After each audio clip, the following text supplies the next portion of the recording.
cancel culture is about canceling. Up yours. Woke moralists. Up yours. Systematic bullying that's happening. And they believe that Cocaína.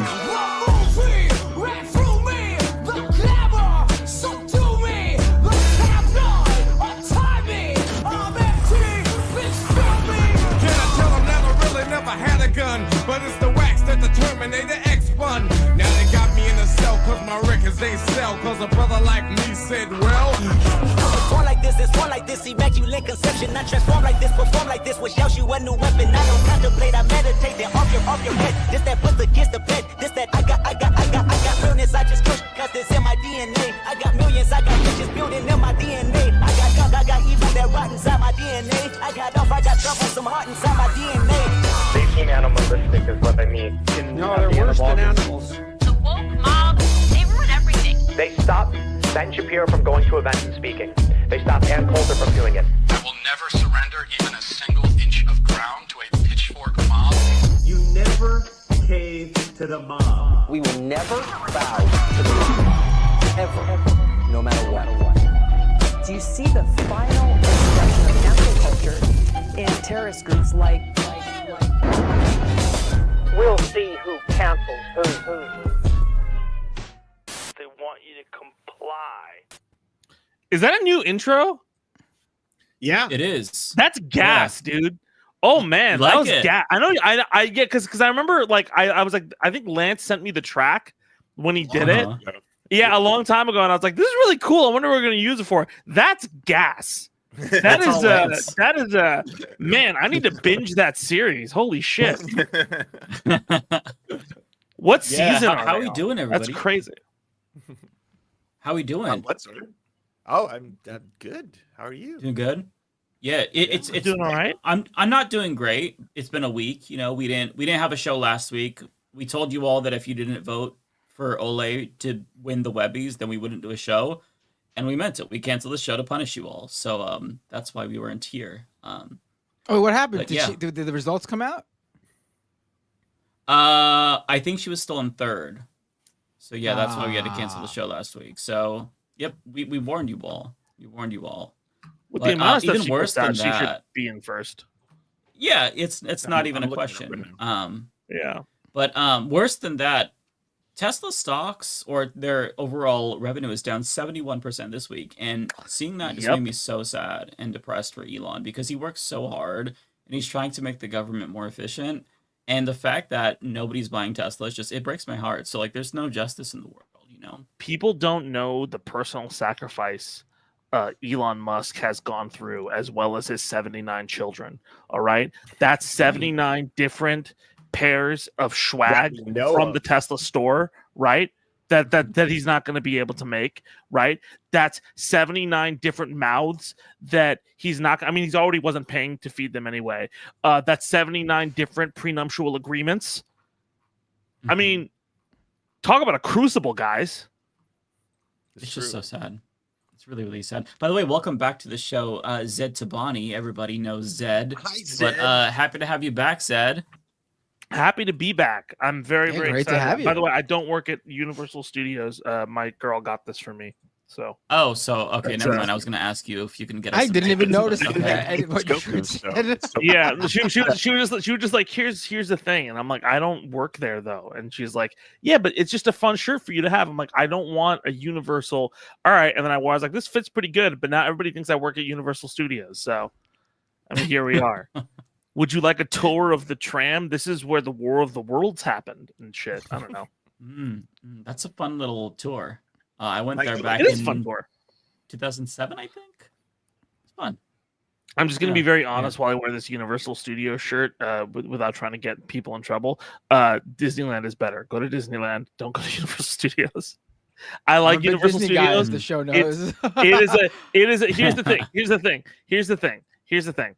when you go to Universal, if you go on one of their deals, it's worth it. If you pay like $100 for a ticket, like it has some cool stuff, but you're not gonna get like, I mean, do you want to go to like go build a lightsaber, which is fucking crazy, and there's all this experience, or do you want to go, get a wristband at Super Mario World? It's not the same level of thing you're getting, you know.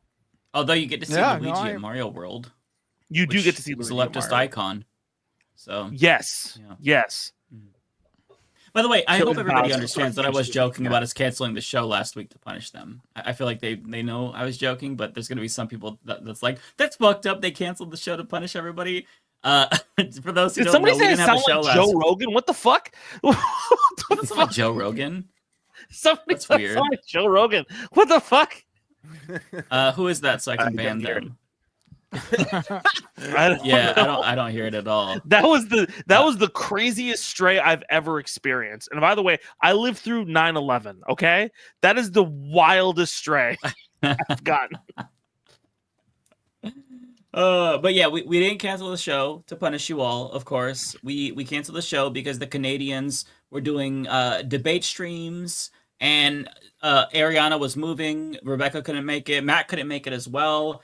And I didn't want to show up and just do a stream, so we're just kind of like, let's just take the week off. So now we're back, and we also have another guest. You were all invited to hang out with me. I mean, we could have been so cute together, all of you, But I considered it for a second. I did consider it, but then I'm like, and then I was like, no. I'd rather play the first Berserker. Yeah, so I chose that. I'm so sorry. It was probably way more entertaining. I was actually unavailable last weekend. I wasn't hanging out. Doing other things like Mike and the rest of y'all. Yeah, well, I wasn't necessarily doing anything, but it's nice to have a break. Yes, you've been gone for a while. This show's just awkward now. All we do is call I mean, it feels like this feels like a weird curb sketch. Like, what are we doing? The beefs that we do offline too. Just sit there and just let it stew, and just like, no one's gonna know what I'm talking about. But it feels like this. Finish. Pretty much, yeah. I'm lowering my mic. I'm sorry. Tesla stock dipping was hilarious, but like the most predictable. The craziest thing about that whole thing happening too was they telegraphed it for fucking weeks. Right? Like everybody was saying, your stock is going to get taken to the woodshed. It's not going to do well. Right? They kept saying it. And he's just like, no, I don't care. And then the 71% dip. Okay, I actually do care. I got to leave now. Right? But I also don't think he's leaving because of the fucking stock. I think he's leaving because he's pissing off a lot of people around Trump world with all the reports that are coming out that he's butting heads with certain people. Trump had to fucking call him out of a meeting at one point. I don't think he's leaving. I don't think he's leaving. I think he's just saying it. I think he's just saying it. Bro, I think it's Bannon. I think it's Bannon, dude. I think it's Bannon too. It's the same shit. It's that like Bannon did all this shit in 2016 when he started, and he took like he was largely responsible. He was like, you should be really aggressive with North Korea during that whole fucking debacle, right? Which gave what's his name from New Yorker or whatever, a book, right? The Fire and Fury shit, right? And then now here we are again, Elon fucking up everything, right? People are reasonably mad, right? Oh, yeah. He's taking a dip, and then there's like, oh, now he's the only difference is it's the same thing, because even when Bannon left, Bannon was like, no, we're still on good terms, even though we fucking just bailed from a lot of people fucking complaining. I don't know. I feel like it's the same shit. Either he's not gone. If he's not fully gone now, he's going to be gone at some point. Like it's Well, hold that thought. I want to bring in our guest. Our second guest is here for today. We have Finn, aka Swolesome. Finn, welcome. Hey, thank you. Good to be here. How you doing? Yeah, happy to have you here. And I'm doing about as well as can be expected, given everything. Yeah. The state of the world. No kidding. Yeah. No kidding. So you haven't been on the show before, so can you introduce yourself to the chat and let everybody know who you are? Yeah, and plug for sure. plug your channels. Yes, thank you. Yeah. So yeah, Finn or Swolsome or Fantastic Mr. Fox, whatever you feel like calling me.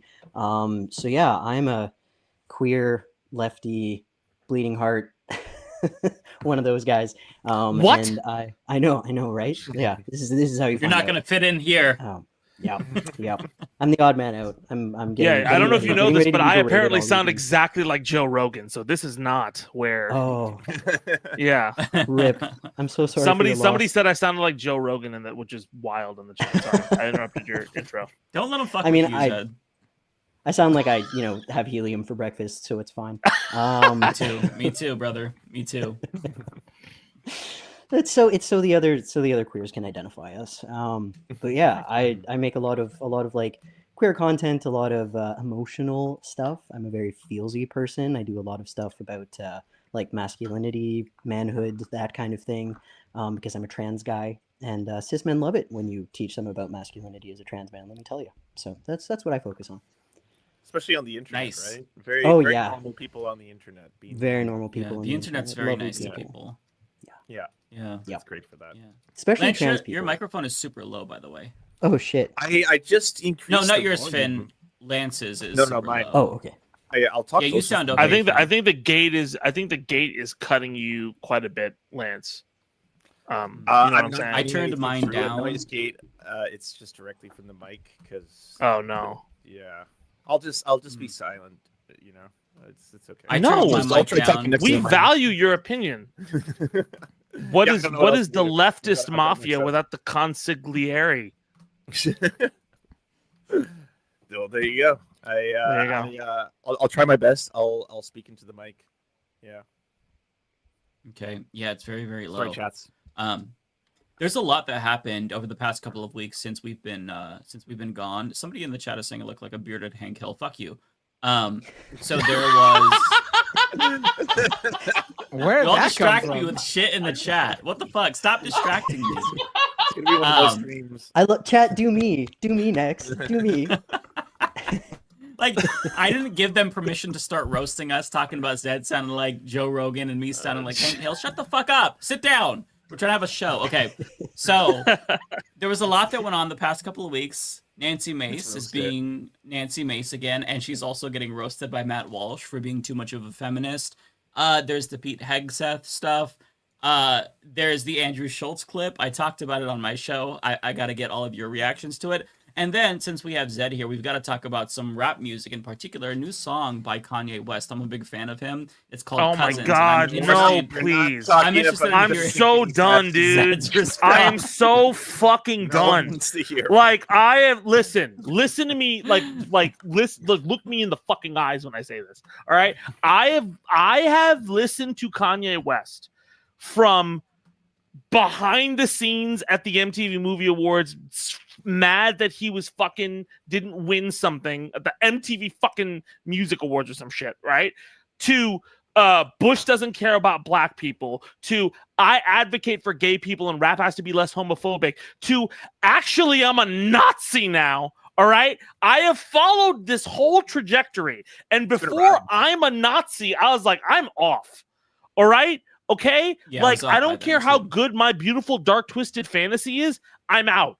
Like nobody, like, because you could explain it for a little. I'm sorry, I'm going on a rant, but like you could explain it for a little bit because when he was coming up, there's all these stories. If you go to Atlanta or anywhere and you ask somebody who's been in music for anywhere over 10 years, they'll tell you stories about Kanye West and how hard he worked and how he was like always counted out and he had to fight against it. And you're like, yeah, that's inspiring. But then when you get to I'm with DJ Academics and a black Ku Klux Klan, I'm done. I'm done. I am done. How you think the Trump administration? That's crazy, bro. That's another level of he has a fucking swastika chain. What are you doing? Where are we? I'm out. I'm out. Fuck that guy. Yeah, I haven't really been on Twitter for the past couple of weeks, and then I go back to Twitter momentarily and I see all that shit and I see the Kanye thing and I think it's fake. I'm like, okay, never mind. I'm good. Bro, so many Kanye, that's not even an argument. Like he made graduation. Fuck graduation. I'm out. Like no amount of Daft Punk sampling is gonna fix Like, and then now he's trying to get into like talking about the Drake fucking Kendrick beef.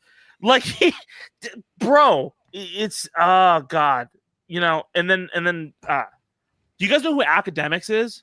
The guy who interviewed him in the fucking outfit. You're talking about the pedophile, DJ Academics, the pedophile. Yeah. Academics has done more. Is it alleged or no, Lance?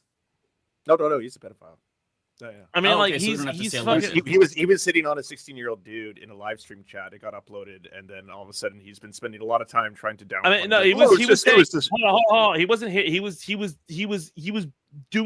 he was saying weird ass shit in that chat. He wasn't necessarily hitting on him, but he was just in general being inappropriate. Like I know what you're talking about. But even more than that, even if you like the pedophilia or the grooming or whatever aside, he's just been a terror. He got famous off of publicizing kids in Chicago getting shot, like making money off of that content. He wasn't from Chicago. He just publicized the deaths of these kids who were dying from Chicago gang violence, right? And using it to farm drama content. And that's how he got his whole fucking platform. If you ask anybody, most rappers from Chicago fucking hate him. It's on site with this guy, right? Like, he's an absolute piece of shit. He's terrible to music. He's had horrible... You think Stephen A. Smith is bad at sports? Oh, lordy. Let me tell you a story about Academics. If you go physically to Japan to interview fucking Kanye West after all he's done, and he shows up in a black clan outfit, and you're not like, peace, I'm out, you're horrible. You're part of the... And he recorded, he still played it. What are you doing? Yeah. Thank you for coming to my time. I'm so mad. I should probably read the tweet that Kanye sent out. If you don't know, I genuinely did not think it was real. Because it's the most insane shit I've ever seen in my life. With his cousin. Yeah, so this is the tweet. It's happening. It's about a song. This song is called Cousin, about my cousin that's locked in jail for life for killing a pregnant lady a few years after I told him we wouldn't look at dirty magazines together anymore. I love how, like, everybody's kind of glazing past the fact that he's like, oh, this is my cousin who killed a lady who was pregnant. Because, like, the other shit that he says is also insane. But wait, hold on. But hold on. He doesn't just say, this song is about my cousin who killed a pregnant woman. He's saying, this is a song about my cousin who killed a pregnant woman. And the reason he killed the pregnant woman is because I would no longer look at dirty magazines with him. What? What is the relevance of that last line to him killing somebody? Don't get it. Yeah. If you don't know about this, Matt, you got to get all the way down because it gets much weirder. It gets shocking with additionally more shocking, orders of magnitude more shocking with each line. So the next line, perhaps in my self-centered mess, I felt it was my fault that I showed him those dirty magazines when he was 6. And then we acted out what we saw. Okay. My dad had Playboy magazines, but the magazines I found at the top of my mom's closet were different. My name is Ye, and I blanked my cousin's blank until I was 14. Hold on.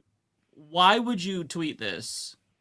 Bro, all the shit he says about, like, I respect my mom. He made the whole album Donda about his mom. Like, saying, like, my mom had, like, this in her closet. Bro, what the why? I can't. And then the song this. He's talking about, FYI, Mike. This is the lyrics to the song that he's talking about. Just like the last 4 lines there, kind of give you a bit of insight into.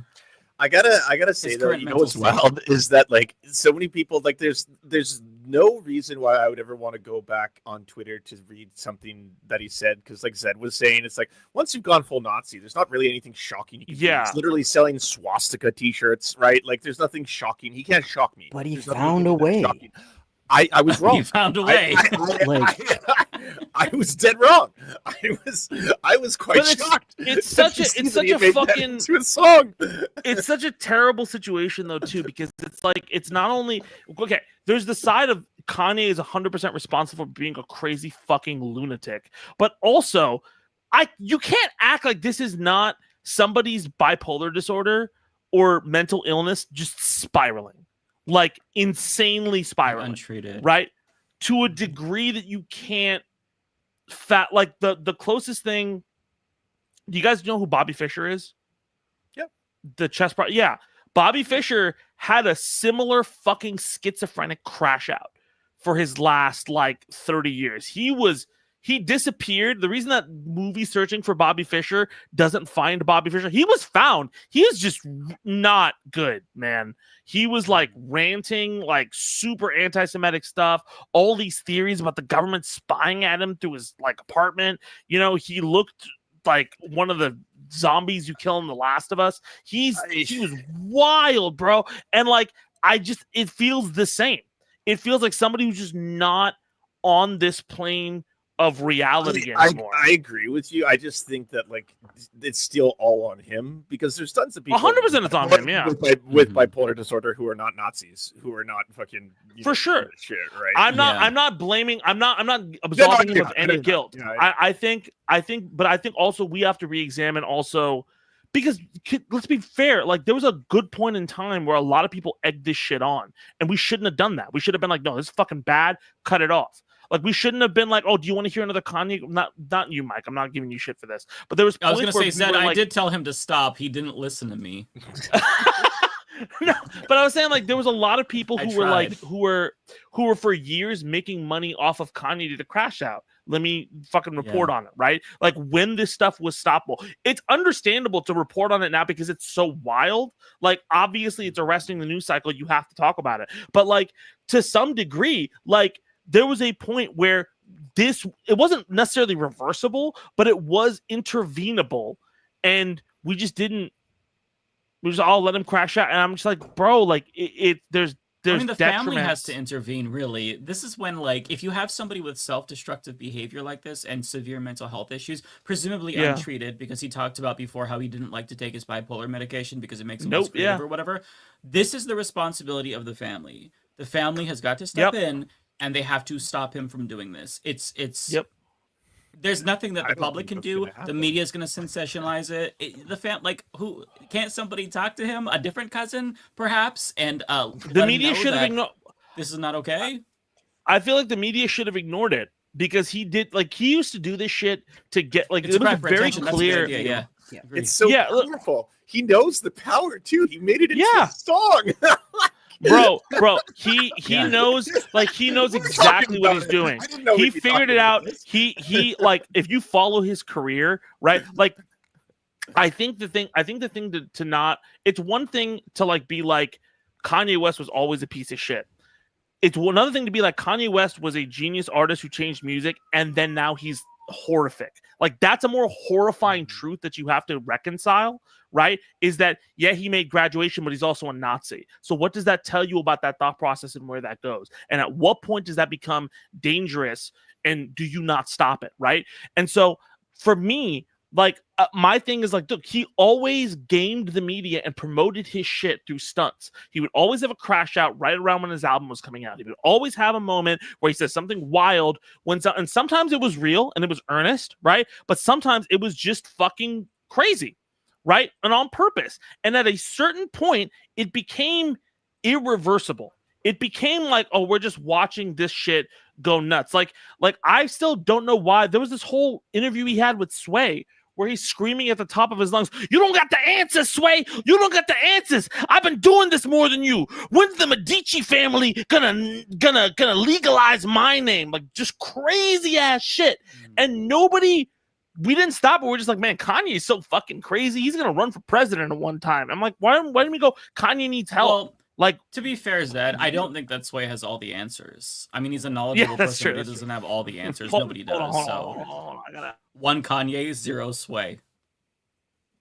Like I said, it's the visibility poisoning thing. Because when I'm not looped into the music scene very much. Like I don't really follow things. I kind of live under a rock, and whatever gets like recommended to me, I'm like, oh, this is nice, and I listen to everything. But when I saw Kanye West trending to the point that like he was trending on Blue Sky, I was like, oh, what's going on here? And I clicked, and I read a couple posts, and then I put on my hiking boots, and I walked into the woods, and I stayed out there for 2 hours, and I did not come back inside. And that was how I dealt with that news. And it's that I like at a certain point, I feel like people like that, because he's not well, but like I'm not well, and I don't go online and say that kind of shit. I don't do that kind of shit either. And it's just He can also it's just one be a of bad person. sorry. True. He can also just be a bad person. That's the thing. It's like, yes, he's a Nazi, and also he's mentally ill, and also he has unbelievable hubris, and like just thinks. I think that it's that whole thing of being untouchable because of how visible he is, because he can do whatever he wants. He can say whatever he wants. Like we see the same thing with Elon Musk. We see the same thing with Donald Trump. I think that at a certain point, someone gets so visible that they just are not in touch with reality anymore, because human beings aren't supposed to live like that. We're not supposed to be like that. We're not supposed to have that level of influence over the other people. We're not supposed to be that visible. People are not supposed to be tuned into every weird, like embarrassing, strange, wild, traumatic thing that has happened in our lives. And when you are a person and also a brand, that's what ends up happening. Like, I think he has lost himself in the fact that he is a marketable brand. And when he does this kind of thing, he's trying to launder his story, is what I get from it. But I could be wrong. Yeah. And Mike, like one of your mods is saying, that's so true. You can't cancel rich people. That's like, no matter what any of us wants to do or say, he's a fucking billionaire. Like, there's this. Well, hold on. Stop billionaires. But the thing is that, he's look, dude, there's so many situations, but in music, specifically artists of Kanye's level, who have fallen off or lost so much stuff because of crash outs like this. I just don't know why we didn't do that, or like even, and maybe not falling off to the degree where like, oh well, they're poor now. A lot of money. He lost Adidas. That was what, like. I mean, yeah, definitely that he lost there. But you're right. I think it's just because he's so rich, powerful, and famous, and like in addition to that, he was like you said, a seminal artist, like a top tier fucking musician. He lost Adidas so late though. He should have lost Adidas a long time. Yeah. 7 years ago, man, and like, and I mean, you know, like, right? It's kind of on brand at the end of the day. It was just so crazy, yeah.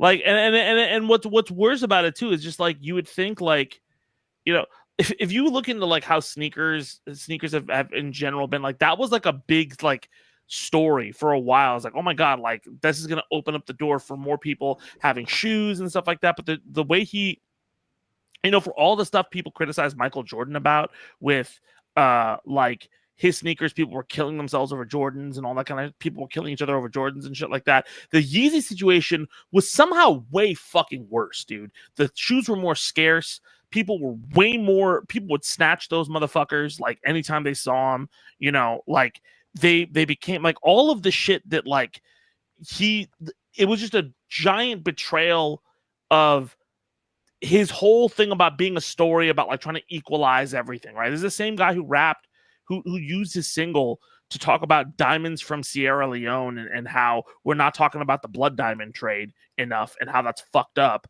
And now is like, I don't know, man. Like I agree with you, Finn, that it's just like it is. I agree with you, both of you, Finn and like it's on him 100%.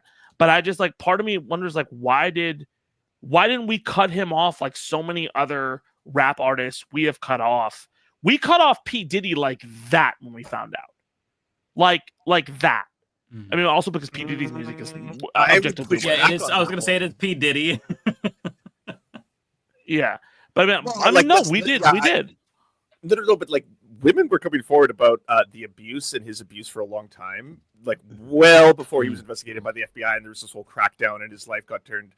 Like apparently it's one of those things where a lot of people in the industry, they knew about Diddy. A lot of people at one point or another were speaking out about Diddy, and just no one was listening. Like it took it being an actual, like, you know, Jeffrey Epstein situation for everyone to be like, oh shit, you know, like that's really well, that's understand. But then what about producer for the Backstreet Boys, right? He got blackballed almost instantly when they pushed back, right? Like I didn't know about that one. Oh, dude, he fucking is it that guy Lou or whatever? I don't remember his last name. Yeah, man. There's a documentary. It was it was really file, bad, right?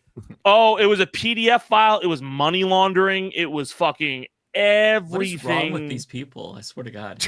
I mean, there's just a point.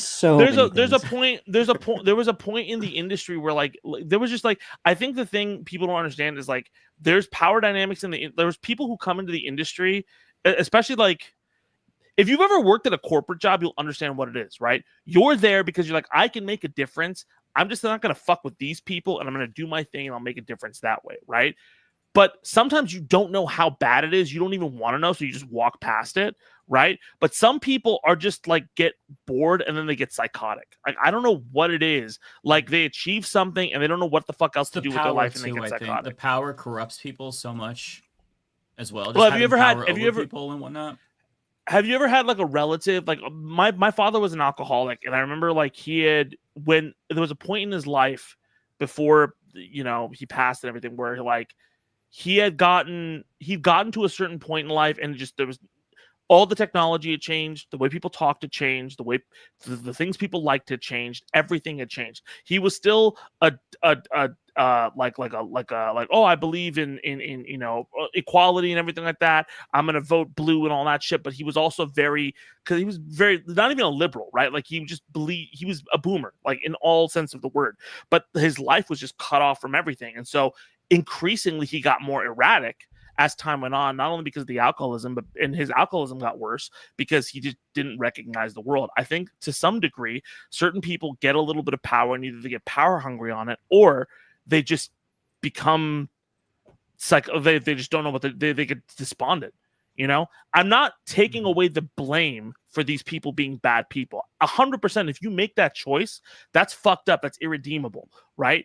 But at the same time, I want to know what that choice is, like what leads to that choice, because like we're all susceptible. Well, not all, but I feel like there's some degree we're all susceptible to crashing out like that. And I would never want that to happen. I feel we all have blind spots in some way. And I got really scared. I get really, really scared of, you know, like not understanding a situation and then suddenly like becoming I'm never gonna become J.K. Rowling. That's like a fucking insane crash out, right? I was like, what scandal are you building? But you know what I'm saying, right? You know what I'm saying? Like where people, your mental health is like there's something to be said about the right-wing pipeline and a lot of these really extremist pipelines taking advantage of people's lack of mental health and lack of like self-worth and turning it into, oh, this is the person or this is the group that you should hate because you hate yourself, right? We've talked, like people have talked about the like why incels turn the way they do, you know?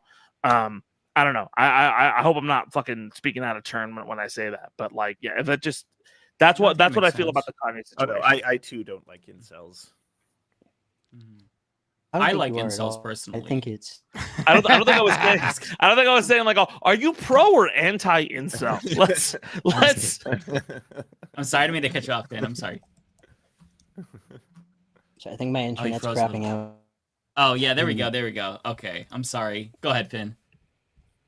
Oh no, I was just apologizing. I think my internet's going to shit. So like, relatable. Probably better if someone else talks. Okay. I didn't want to cut you off. So there was another video that went viral this week, and I saw this when I jumped back on Twitter.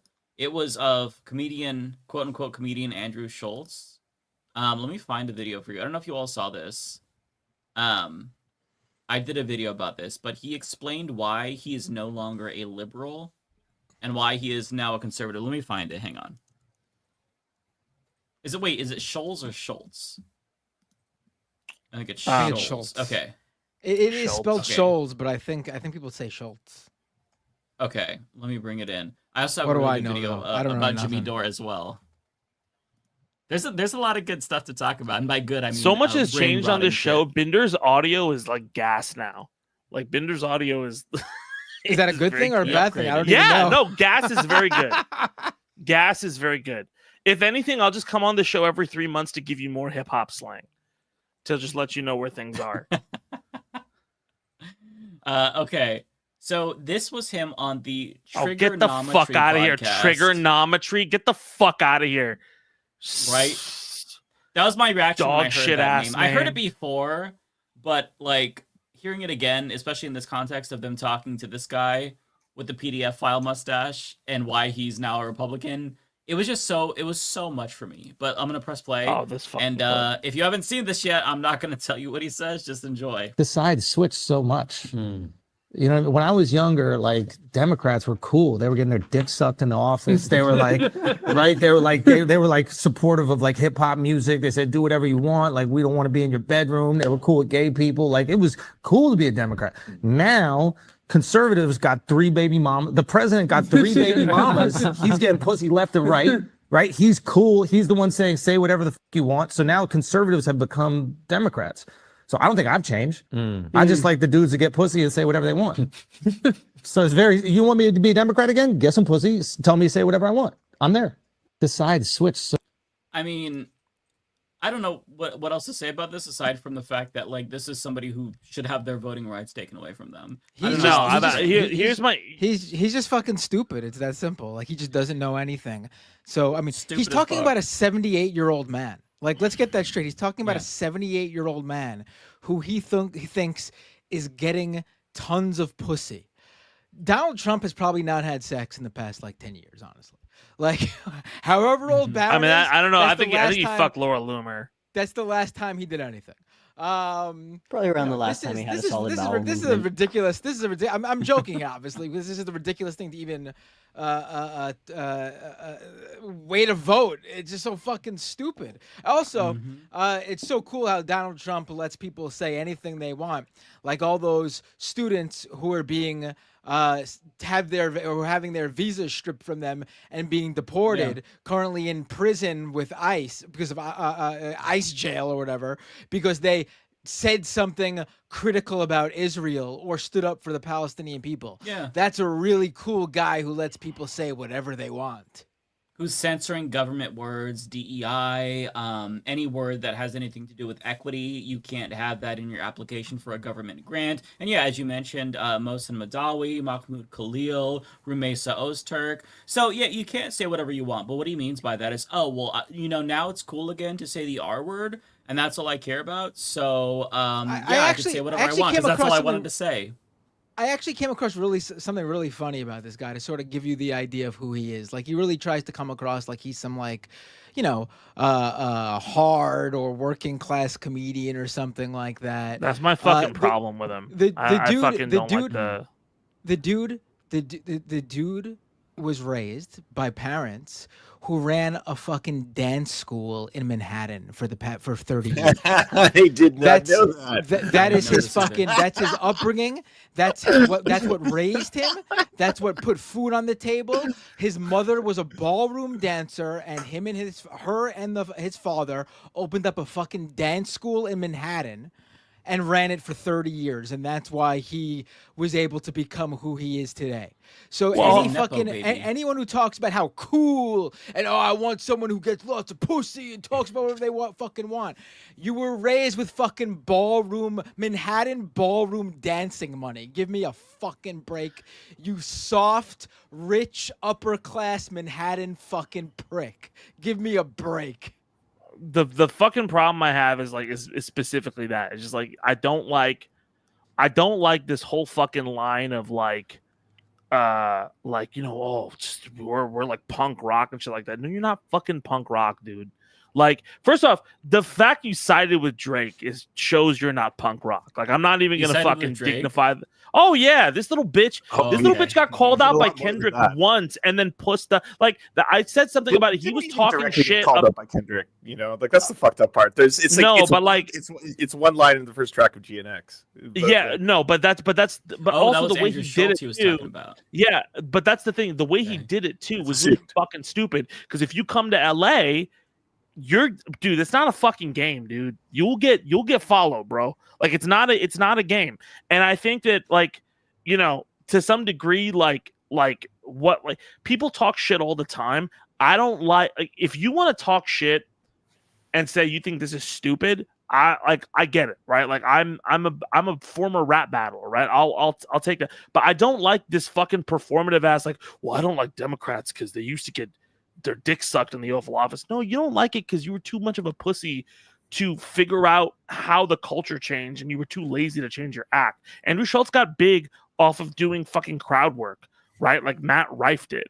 Okay, like he got big off of that on TikTok, and then also he fucking when he would do these little Netflix specials before Flagrant and all that shit like that, he would hedge his bets because he was so afraid of getting canceled. Why didn't you say that with your chest before, dude? Now you can say it with your chest. You can say it before. Right?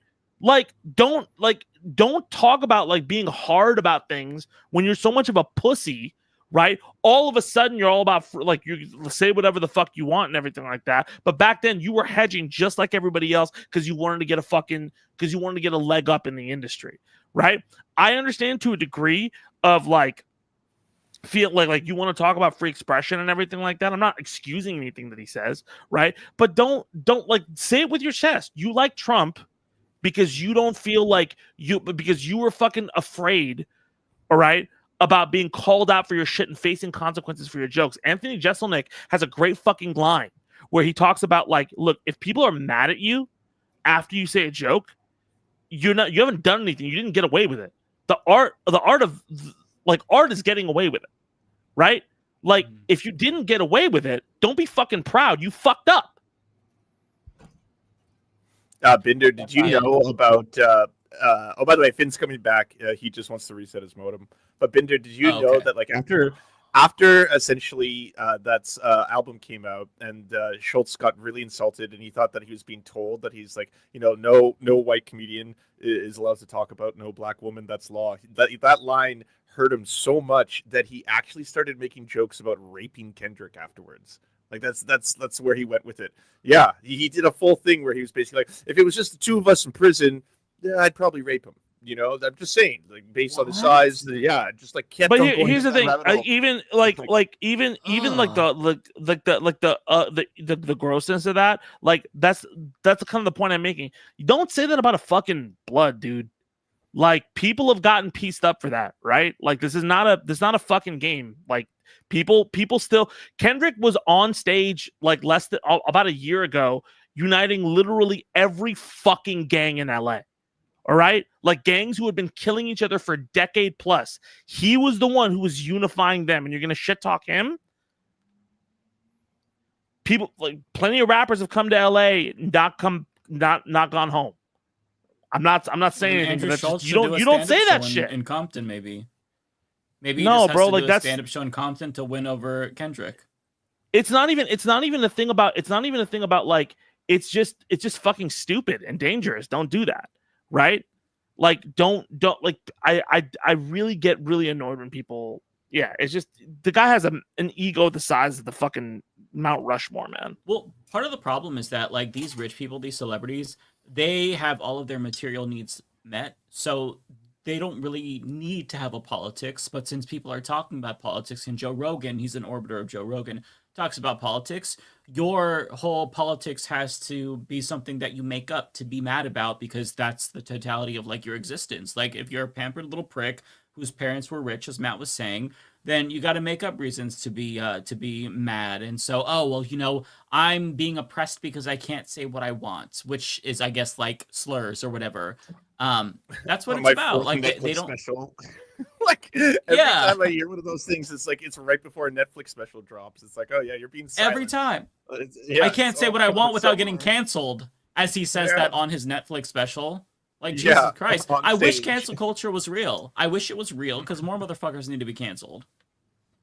But the thing is also too like Jimmy Carr orbits around those guys a little bit, right? But like he never bitches about it. He just tells his jokes. He just says his shit. Like there's so many like also there's been like I don't know if you guys have been following like comedy in the last there's a lot of comics who are getting really annoyed at the whole fucking mothership, like the mothership hate that shit. Comedy mothership. Yeah, there's a split there now. Yeah, it's a split, right? Like there's a split happening where it's just like the mothership is just like fucking a bunch of people just like saying wild shit on stage. It's not really, it's just trying to be offensive to be offensive, right? As opposed to like, and then you have a lot of other people. It's a I don't know, that takes man. no talent, right? Like to write a joke or to make people laugh, that takes talent. But if you don't have talent and you just want to be funny, you could try to be edgy and just say slurs on stage, and boom, oh, are you a fan? Like that's half of these motherfuckers shtick. Like that's what even Jerry Seinfeld has resorted to lately. They all don't know what to say, and they're out of touch. Not just like out of touch in terms of like they're of a different generation, but they're also in a completely different class than the rest of us. So they don't live the life that normal people live. So they can't get people to laugh organically. So they can't take responsibility for their own inability to make people laugh. So they think, oh, it must be because they're too offended. So I've got to make jokes, about how everybody's offended. And, oh, let me press this button. If I talk shit about trans people or disabled people or immigrants, then I can play victim. I can get the clicks. Right-wingers will bring me on. Like, it's a whole grift. And I'm so sick of it. Like, it's making me hate comedy because most of them are such fucking crybabies. Just shut the fuck up. Either tell jokes or don't. Like, just stop being so... Like, they say that everybody else is offended. They're the ones who are snowflakes. Stop being snowflakes yourself. And but stop it's like blaming rap, people for dude. being Like, bad at your job.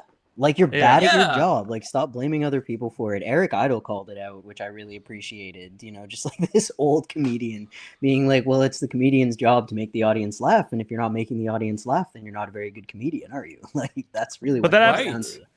I think there's also this thing in like art or whatever you do, like where like at a certain point, if you're doing it at a professional level, the goal is like the story and the narrative and the joke you're painting or whatever is there inherently, and the goal is to grab it. You have to. It's the hook. You have to get the hook, and it has to be shocking, and it has to work. And like at a certain point, that becomes like, oh, this is shocking, so I'm just going to do this. But at a certain point, you lose the plot in how you're fucking doing it. And I think that's like that's inherently what's happened with a lot of comedy, where it's like the shock is there, but the underlying, like Chris Rock, I mean, I don't know, Chris Rock has some detractors here, but Chris Rock, before his horrible Will Smith accident, used to say Henny Youngman has to be a part of it. I mean, we'll see. I'm on Will Smith's side now. I think he should. I have problems. Listen, like I memorized the first rap song I memorized was Men in Black, and I was fucking 9. All right, so I'm a Will Smith fan, but at the same time, Will Smith's new material is not great, and I don't like that he's showing up in every other TikTok that I see from an influencer. Okay, Will, we get it, all right, but like at the same time, like the Chris Rock had said, like Henny Youngman has to be in the joke. Like there has to be some irony or something funny. If the only thing is that, like Bill Maher was the, like, even when he was like, oh, like liberal, like, oh, I'm so about the more liberal version of Jon Stewart's progressiveness, right? Like in the mid 2000s, like his acts were shit, dude. Like it was just basically him ranting and that's it. There's no joke there. It's just him like wanting to have like a fucking like yes man audience the whole time. Like if you listen to I'm Swiss, I couldn't watch that shit more than 5 minutes, man. It's boring as fuck, you know. All these angry white guys just wanted to be George Carlin. I'm reading about the right. I was just reading about the elementary school that he went to. He went to the most prestigious public school in Manhattan on the Upper East Side. I'm reading this article from 2013 where the Parent Teachers Association raised $1 million for the PTA by doing things like selling the ability to have your child's name engraved on the auditorium seats. Just unbelievable. Unbelievable. You're fucking kidding me. Wow. Unbelievable. Apparently, it's on the Upper East Side. It's on the Upper East Side. And the school is in Manhattan. And the school in this 2013 article was, and I'm sure it hasn't changed much, 70% white. You kidding me? You kidding me? In Manhattan? On the Upper East Side? That's part of the grift too. Like that's part of it, is they pretend to be their, you know, like the everyman. This is they get out there and they rant about stuff and it's like, yeah, this is relatable. This is relatable to your average American. That's what people like. And they're just it's cosplaying. It's cosplaying. And I think that part of the reason why they're like, oh, you can't even like make jokes anymore is because like the common person is not who they thought it was. They fed into bigotry and now they're surrounded by bigots. Like it's so fucking sad and it's embarrassing. It's really embarrassing. Mm-hmm. It's embarrassing watching these grown ass men who feel like they have built themselves up these like successful careers, who came from just the most privileged backgrounds, who've had everything handed to them. But I think you made a good point. I think you made a good point. Though. They could just be themselves and talk about their privileged experience. And, well, fucking and, like, Jack that would be funny Quaid to us. Jack Quaid, when he was asked about his nepo baby, is like he was like, "Yo, I've gotten a lot." That's all. Just acknowledge it, dude. Just acknowledge. Yeah, I'm the product of it. It's fine. No I'm also talented. You can be talented, and like But that's the it thing, stands these to reason guys you would are be. not- These guys are not talented. There's a whole industry that is literally the reason they are who they are is because they are literally friends of Joe Rogan. That is the entire. Oh no, that's 100%. Yeah. That is entirely who they are. That has that is their entire gimmick. They have no maybe they're kind of funny, but nothing that sets them apart that gives them any right to be who they are. There's tons of funny people out there who are nowhere near where these guys are. But I think it's important to also like qualify where the Comedy Store comes into this because a lot of these guys came from the Comedy Store, right, in LA, right? Like Brendan Schaub, Joe Rogan, oh my God, I'm forgetting. What's his the name. return policy on the Comedy Store? Can we take back the comedians to the store and return them? Hey man, the Comedy Store at a certain point was doing a lot of really great stuff, and and then it just kind of, I don't know, man. Like I'm in large agreement, but I think, dude, like Finn, you said something really like I think it's just a large miscalculation on what the common populace is. If you look back to 2005, I have this like running shtick where I keep saying like I think we're reliving 2005. If you look back to 2005, there was this whole thing about it was Bill O'Reilly had said something where like we live in a center-right country, and for years that was the debate is like we live in a center-right country, and the biggest proponent against it was like Jon Stewart was like, no, we do not live in a center-right country. That's fucking crazy. And then Sarah Palin was like, real America and fake America, and that pissed off a lot of people. And I feel like we've never really lived in a like we live in a fluctuating country, right? Most people don't engage with politics as much as we do. And I think like when something is edgy, people are interested in it. When something is petulant, people get very, very turned off from it, right? Right now, I feel like there's a backlash growing for the whole Mothership crew because it just feels petulant, right? Like Joe Rogan feels petulant. All this stuff feels petulant, you know? It just doesn't feel like it. I don't feel like you're gonna have a good time because you're just talking shit. That's like the same as like you going to your high school reunion and shit talk. Like it's not really good for you. It doesn't really do anything well for you. You don't really move the medium forward, right? You know, and like you miss out on a lot of comedy. Like all the comedy that's being produced by these guys is like comedy that you would have heard in like the mid 2015, which is that what we're fucking doing now? Like we're just doing a dated routine where we've like learned like why is that cool?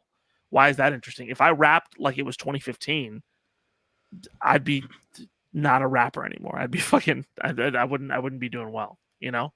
Well, and to Finn's point about the misreading the room, I think that a lot of them kind of hopped on the pro-Trump bandwagon. There was Trump going on this podcast circuit, all of them, because, you know, things were trending in that direction. Democrats were the party in power, so they fell out of favor, and there was this big shift, both politically and culturally, in the Republican direction, and they hopped on that bandwagon. Some of them rode it hard, like Joe Rogan, and now, just a couple of months into the administration, you see Joe Rogan saying, yeah, due process is actually really good. I won't name Donald Trump, but yeah, due process is something you have to have. And they're already like realizing that they hitched their wagon to the wrong fucking cart because they don't have any real ideology or core beliefs. It's just like vibes. And I hate to say it, but like maybe not to the extent of Andrew Schulz. A lot of Americans vote that way, like not based on who's getting. No, you're 100% right. They vote on vibes. But and I have family members like this as well, where even if their heart is in the right place, a lot of it is vibes. Where it's like, oh, well, this politician, you know, I don't like the way that he carries himself, or she's too loud. Like it's shit like that, and there's no core belief, like not even something that's like rudimentary, like, hey, I just want to make the world a better place, make things more affordable. Like they might have conceptions of that, like with regard to themselves, like, hey, gas is more expensive and I don't like that, but it's not like this broad goal, which is why their politics, like so many people in America, they're wishy-washy with their politics and how they can go from supporting fucking like George W. Bush to John Kerry to Obama to Trump and whatnot. And like my dad, for example, is kind of the same way. He loved Clinton at first. He liked George W. Bush Sr. Then he flipped. He liked Clinton, and then Clinton did welfare reform, which specifically fucked over my family. And my dad was like, "Fuck Clinton." And then so he was all on board with the George W. Bush. And then George W. Bush did the Iraq War. And my dad was like, "Fuck George W. Bush." So then he was all on board with Obama. And then he started to hate Obama, but he hated Trump because Trump was extremely racist. And thankfully my dad was like not down with that. But like it demonstrates like the mindset of Americans where they go back and forth because they don't have a real ideology. My dad was kind of just like a normie, anti-establishment outsider, but that was the totality of his beliefs. I had to like tell him about Bernie, like, "Hey, Dad, this guy wants to give healthcare to everyone." It's like, "Oh, okay, that's cool. Yeah, hell yeah." But does that speak to the propaganda system in the United States, or does that speak to the frivolousness of Americans? Because I feel like Americans have. Yeah.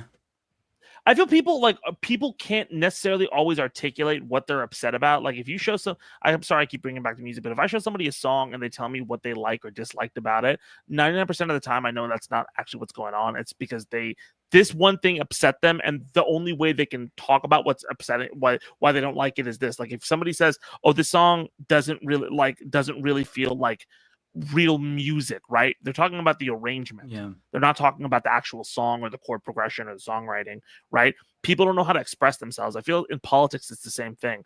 People talk about the economy, right? They want the economy to be better. No, they want their situation specifically, and the income inequality is what they're talking about. They're talking about the fact that there is like everything we're talking about, right? Wealth distribution's all fucked up in the United States. All of these issues are there. When they talk about like the way people talk about politics, they don't know how to necessarily articulate their frustration in a way that is cogent or accurate to what's going on. We can, and some people can. And I feel your father, after seeing the fucking shit Donald Trump, I don't know your father, he seems like a nice man, can, right? Yeah. But I think to some extent, like, is it because we don't have beliefs, or I think it's because the propaganda system tells us actually this is what your problem is, and you should, if you go to WebMD and you type in "what's wrong with me" and it says cancer, you're gonna think you have cancer when you really just have hemorrhoids, which is way too much information. But thank you for coming to whatever the the Mafia, easiest narrative. where bringing the fucking hemorrhoids. No, yeah. I think it's honestly the narrative that's the easiest is what's gonna stick. It's the simple things, right? It's things that you hear from your coworkers. "Hey, did you hear that Biden has an open border?" Things that are very simple that you don't have to put much thought into. Those are the things that sticks, and that's why the Republican Party's propaganda is just so potent, because it's simple. They can make shit up, so they can simplify it. But like if it comes down to crime, it's so difficult. Like you're not gonna hear your coworkers say like, "Hey, did you hear about the socioeconomic issue and the way that's interlinked with crime?" Like it's going to be the simple thing. "Man, can you see it?" Like from like living in Oregon, it's like, "Did you see how Portland went to shit? Man, Portland used to be so beautiful." It's like, what are you talking about? Portland went to shit. If anything, Portland has priced people out. Like my old neighborhood is completely gentrified. This was a poverty-stricken like not like certain areas were poverty-stricken, but like now it doesn't even look the same. It's been gentrified. Like what are you talking about? They're building it up. What, because you saw one graffiti when you drove by? Like excuse me, we always had that. It's just narratives, and it's so like it's whatever. Like a lot of it is dictated, unfortunately, by your social circle as well, and people are just easily influenced. Like I had a friend who she would change her political ideology based on who she dated. So she would be like super like progressive because she was dating this lib, and so she was all about that feminism, fuck yeah, my body, my rights. And then she dates somebody else, and she puts on the camo. She talks about how, yeah, we're gonna go shooting. Like it's a cultural thing. They want to be all in. They want to feel like they're part of the in crowd. That's my psychoanalyzing of it. But yeah, people just love narratives, and there's no beliefs there because like we're constantly being fed different fucking competing narratives, and that's why we lose, because we have the more complex narrative. It's right, but it's more complex. I think that like because the entire time we were talking about this, I kept thinking about it's lack of identity. Like they don't have an identity, and so it's anything that comes along to fill that void, and that is by design. Like that's by design, obviously. Colonialism, capitalism, that's how they function. Is if you have people in power and then you have the underlings that don't have a sense of identity, you get to tell them a story, and then they're going to latch onto it. That's just kind of how it goes. Rebecca! Hi, Rebecca. Hello. I hate to do this. I have to leave, and right when Rebecca came on. Well, Rebecca is coming on to take your shift, so thank you, Rebecca. It's like wrestling. You're It's muted. a tap in. Yeah. Tagging. Tagging. I'm gonna tag it. Well, it's nice talking Rebecca's to you, gonna Zed. jump Tagging. off the top rope. Thank you guys so Zed, much plug for your having me. I'm stuff so real sorry I quick. talked. Zed Oh, is yeah, tapping out. How dare you? How dare you? Very quickly, I just want everybody on the stream to know. Matt Binder said that if I got him One Piece box set, he would read it.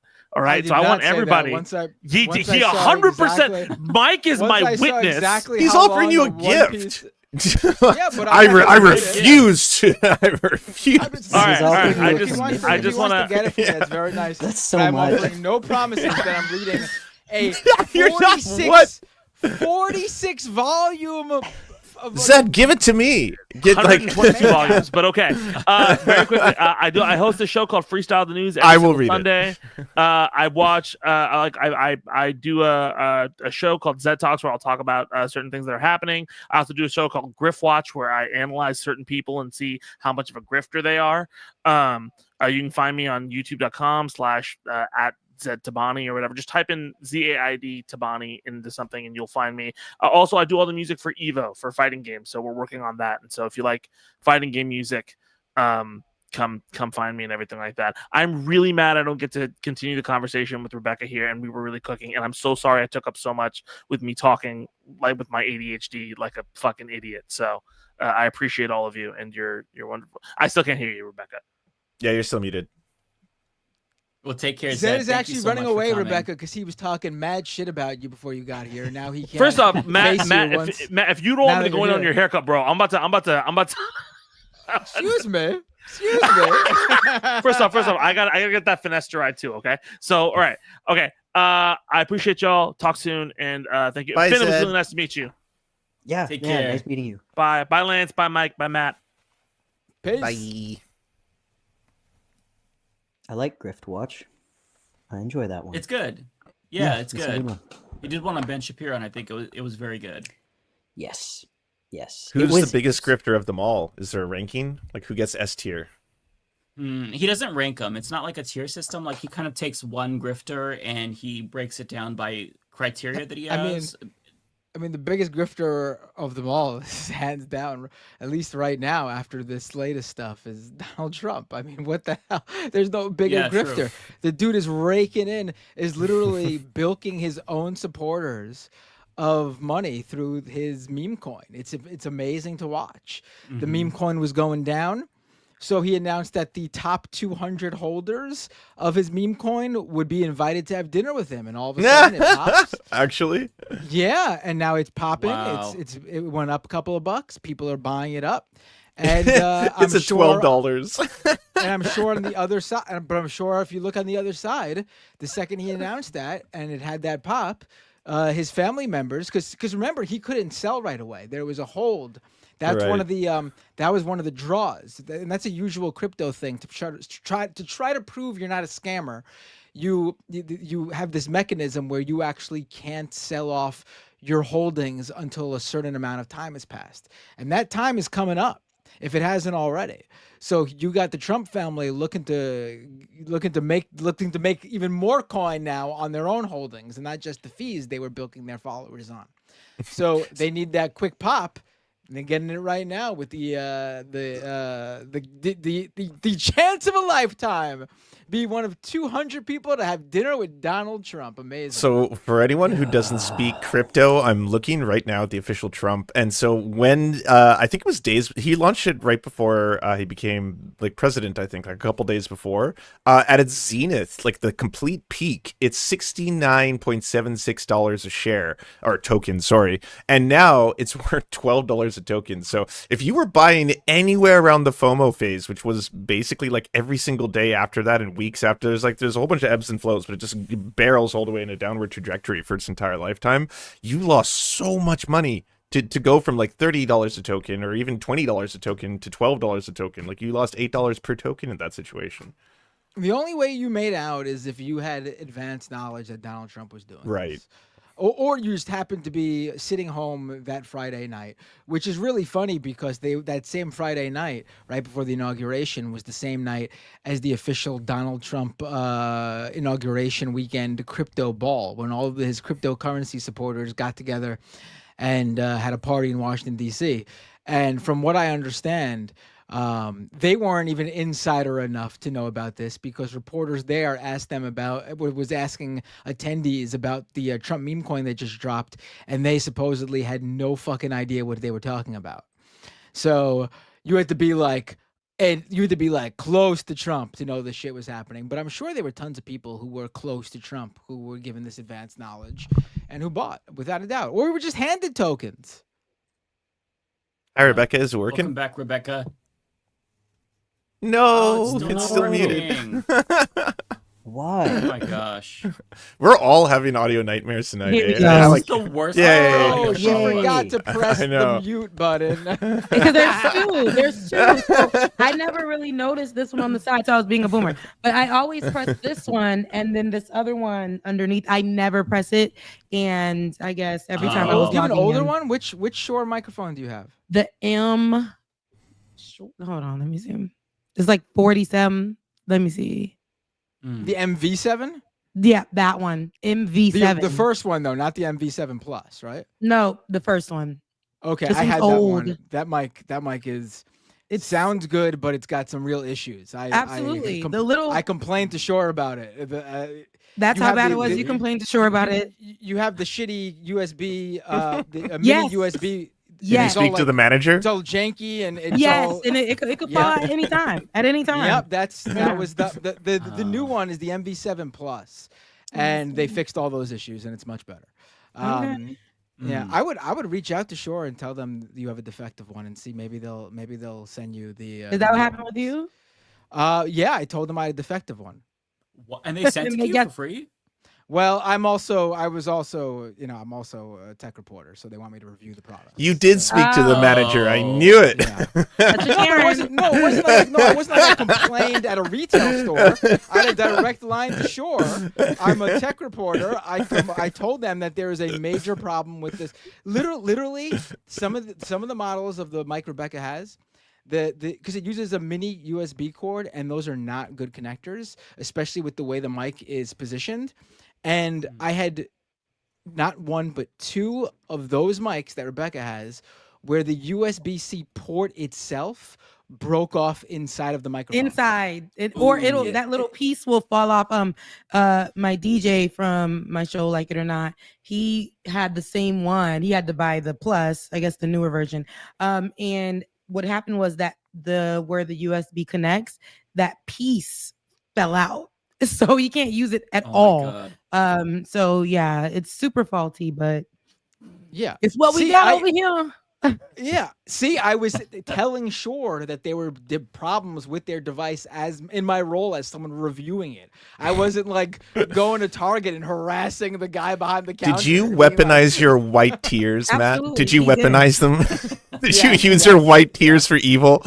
Yes, I did. Matt was And it like, worked. No, Of course it worked. The way that I imagine this playing out why is white Matt people was do like, it. Matt was like, "Hey, I'm having some problems with my microphone. Sorry, that one's out of warranty. Well, I'll have you know, I'm a very influential tech reviewer. That's exactly what Mashable. I also mentioned how I'm Jewish and that their microphone breaking on me is very anti-Semitic. I hit him with the 1-2 punch and they couldn't resist. They're like, "Sir, we'll send you a free one immediately. Okay, fuck Palestine. Also, we love Mashable." Like that's what they had to respond with. I'm too black. I don't think I can make it. And I'm a woman. It's not gonna work. It's not gonna work. You But never have a chance, Rebecca. They No wouldn't fall for it. chance. You have to have Matt Can do I it for make you. it? He's got to be your proxy. Is it right, Matt? Look, the tech reporter, and you white and Jewish-ish. I also was like, you know, after the USB-C, not the USB-C, that's the one that works. After the mini USB port broke, I looked at the little port piece and I was like, you know what? This looks a little bit like the mustache of one Adolf Hitler. Did you guys do this on purpose? You see? Did it come with the did they only send you the mic? Now what did they send you extra accessories for your complaint? No, just the mic. Just the mic. Okay. That was white of you, but I'm glad that you got what you needed. You know, sometimes you gotta use your little power. It's okay. You got the power, you gotta flex that a little bit. Hey, it's for work. I review these things. What do you want from me? All What's right? the point of privilege if you don't use it? That's what I'm saying. You use the tools that you've got in your tool belt. Look, I dropped the homophobia card when YouTube wouldn't put in my revenue. I mean, listen, they got money from me. I bought the microphone first. You gotta use the system how you. So see, Matt, it's okay. You don't have to feel guilty about that. You went to the manager, you used your whiteness, and you got you a new mic to do the work. Mike, you said that you used, you told them that they were being homophobic in some way. Blocking. I said, why are you not monetizing a gay creator? And they still didn't really give a shit. And these days I couldn't get away with that. I don't. But 2023, it was still okay. Okay. Yeah. Now I can get thrown into an El Salvadorian gulag for saying that. That's true. You'd be put Oh, on we the all list, going. so. They taking everybody. I was telling you gotta use what you got. After the Pope died, I went to McDonald's and I said, "You hear? I'm Catholic and the Pope died and they gave me a free meal." You gotta really use that shit. I'm pretty sure that works, but I don't have anything that works in America. I have nothing for the people here. Like they hate it. Product of immigrants, black. A woman, and they don't want nothing to do with that. And then and Haitian, they're extra racist against Haitians too. You gotta find you gotta find a business run by a resistance lib, and they will treat you like the queen you are. That's terrible. And this just shows us how the system is up. I was saying like everybody can get it. I said in one of my videos, everybody can get deported and stuff like that. This white woman. We were talking about her, or she's white adjacent in some way, but she was told to self-deport. People they don't care who you are, where you are, what it is. They're coming for everybody, every marginalized group.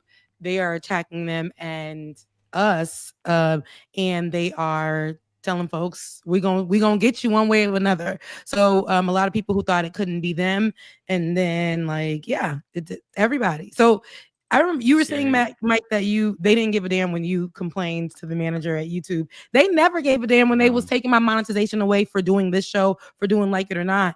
They never gave a damn. So I'm in the videos like, well, I'm black. Is that the problem? Because I'm the only black person on the Leftist Mafia, or because I'm the only woman on this, on Like It or Not? Like, what's the issue? Because first of all, Like It or Not with Rebecca Azor, why are y'all not getting that, right? And on the Leftist Mafia, I'm literally in the intro. What is the problem? And then they'll be like, oops, sorry, we made a mistake. And then that's it. So that's why I can't even, after I stream. Wait, that worked? It works, but now what really works is after I stream this live, I can't keep it up on the page. I have to unlist it.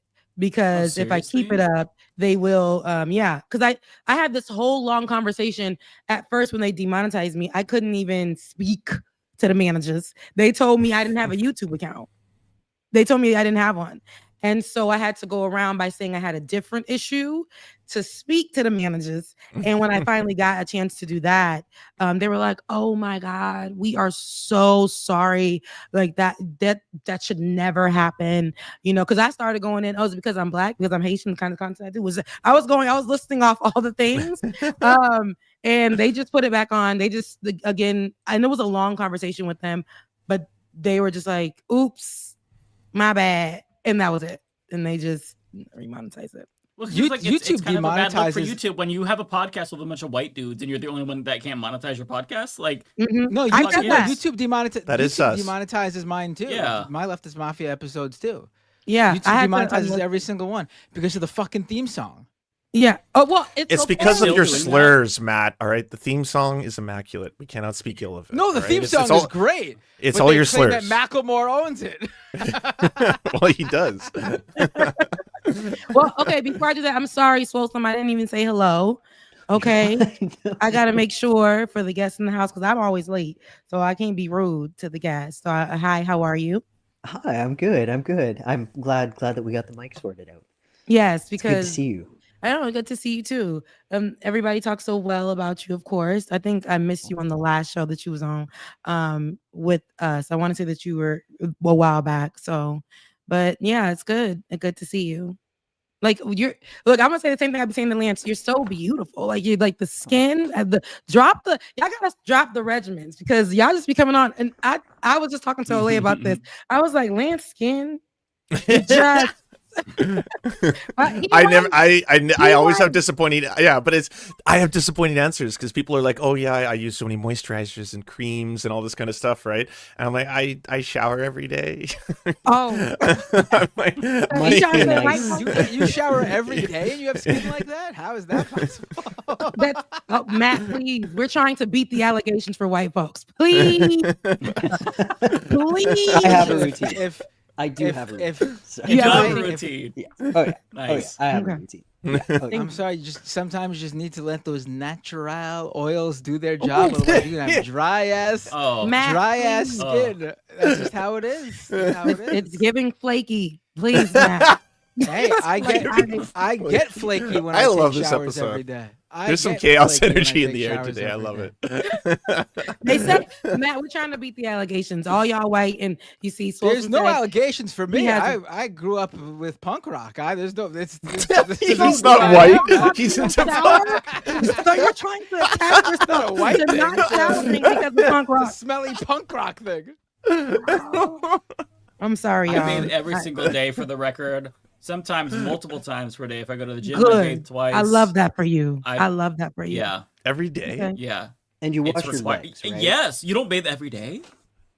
But bathe, like you take baths? I don't take baths. Shower. Oh, I shower. Oh, okay. I was like, that sounds like I don't have the time. I bathe myself or I clean myself. Yeah. I shower every day. I don't know why I said bathe, but yeah, I shower every single day. And y'all using lotion? No, baths is gross. Y'all using lotion? I use lotion because I have very dry skin. Yeah. Okay. Yeah. I get very dry skin. So Rebecca, my partner has what is it? A cream for like the wintertime for like if you have like eczema and stuff like that. That it has steroids in it, and it's wild. I've never seen a moisturizing product like that. It's like it's the stuff that no one has access to. This is like the prescription moisturizer. It's like it's next level. Yeah. It's deep. It's deep moisturizing. Keeps. Oh, it's very powerful. Yeah. Yeah. With steroids. Yes, with steroids. Oh. Yeah. Wow. Not anabolic steroids, not that Well, kind. It doesn't make your skin stronger. Okay. This is. So Somebody you said asked you this have question. It makes me feel good. Milk. Do you die? Oh, it's definitely milk. And I know what you're talking about. Because I read Mike though. I read Mike. You read it as Mike. I read Mike at first, and then I realized it was milk, and I'm like, wait, are they saying? Mike, maybe they confused you with the gay icon, Harvey Milk. Okay, somebody said to ask about washcloths. I use a loofah personally. I don't know what the question about loofah. Okay. Oh, yeah. You probably. So, do you guys use like washcloths or something in the shower and just not the bar of soap on your skin? Oh yeah, the scrub, of course. Yeah. Okay, exfoliation. Yes. Matt, you ain't say nothing. Wait, what's the question? Do you use washcloth or like a loofah or something in the shower instead of just at the bar of soap? And then you, wow. Unacceptable. I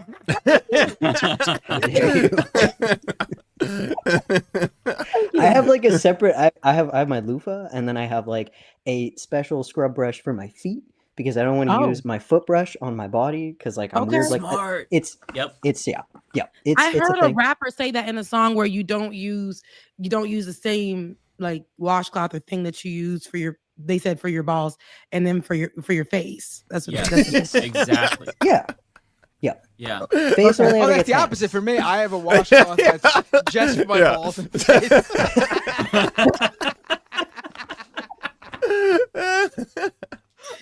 Oh Lord! And the old ball and face washcloth. I really want to. They saying a lot of things about y'all on the internets and the interwebs, and I'm trying to help y'all beat the allegations right here on the Leftist Mafia. Becca's trying so hard. Oh my trying so hard. This is our chance of blowing it. Matt's blowing it. Yeah, we're not representing white people very good right now. Well, the door's open. And we're like, no. Yeah, Matt's like, hell no, I don't use nothing. Maybe it's just so hard, baby. Listen, I have conservatives when they see my photo on like Twitter or whatever, when they're mad at me, their go-to is like take a shower, you loser. And I'm like, oh, you think I'm smelly? I look smelly. Thank you. And they be the Diss one, to me? like I've seen Marjorie Taylor Greene before the last few years. I think early 2020, 2021. I seen her going off on people in the street, like I guess it was on the street interview or something, and she turned around to walk away, and all I saw was like the just black underneath her feet in some sandals, right? Oh. And I was like, see, Wait, what? Yeah, her feet were filthy at the bottom, as if she was just, she walked 1,000 miles, like the song. Rebecca, I feel like you're gonna agree with this, but do you think does she not look like somebody who has BO all the time and doesn't wear deodorant? I get that. She looks vibe like from she her. smells like mold, like moldy furniture. I've always thought that. I hate this for me, and I do think whatever you said, right, Mike? Thank you. I can hate tell. this to say that because I don't even want to go there with her, but she talks about people's looks a lot, and we know what Jasmine Crockett called her, the bad butch body, something. And I think she looks exactly how I think that she acts. She carries herself in that way. That's a very classy way of insulting someone. I try. It's like you have an ugly heart. That's all I'll say. I was talking to Rebecca. It's okay to call people ugly because I'm gonna say it. I'm like, I don't. It's hard for me, and I know that they may be facially challenged. Their heart may be showing on their face. It just depends. I don't think I've ever heard that. It's those things, and she's one of those. Ben likes to call her. He calls her like a cave-looking woman, like what a caveman in woman form looks like. Okay, he says that's what she looks like. He said she's from the Mount Caucasus. He goes in on her all the time. Like he can't. I'm stealing facially challenged. That's amazing. Like Charlie Kirk is facially challenged. That's amazing. She looks like she acts. I like. Yes, that. exactly. That is very classy. That is a good. That's all I got because I don't really want to go in, and I know how people get like, you guys are being so. It's always something, but that's just how I feel. Like she's a nasty person, but and then these are people that are our representatives. Back in the good old days, there was still racist and stuff, but they put on a good little shoe, right? It's a good little shoe, a good little suit or a dress or whatever. These people are showing up like they rolled out of bed. Why am I here? Like, That's what true. is the purpose? Like, I don't really care about this position. I'm just here to get a coin or to be famous or whatever it is. And that's what I see a lot from they look dirty. Speaking of dirty looking politicians, we have to talk about Nancy Mace. Yeah, again, what happened here? Nancy Mace this week has been non-stop. And my favorite part about this entire week is that she shared a video of all the mean comments that she got. And I think that she believed this would help garner sympathy for her. It was just like people were just laughing at it. Because nobody has sympathy for her because this is the biggest grifter on the planet. Like, of all politicians, even more so than I think Marjorie Taylor Greene, she is the biggest attention seeker I've ever seen of anybody. And this is confirmed, like her I don't know if it was her chief of staff, but it was a staffer said that on January 6th, she was trying to get punched in the face. Like she wanted to, so there could be headlines about her. So this week, she was in the face wash aisle, I think. And one of her constituents confronted her about not hosting a town hall. She then filmed him, and then she posted that video of her own constituent to her Twitter. And then she went and did multiple interviews about this exchange, which it wasn't even that it wasn't that serious. And was she saying that she felt threatened? Yeah, what was she saying? Was saying she was saying that she felt threatened by a man who didn't back down. And if you watch the exchange, she talks about it on Fox News, the man is just he's asking her about a town hall, and then she starts getting really fuck you. It's like, well, fuck you.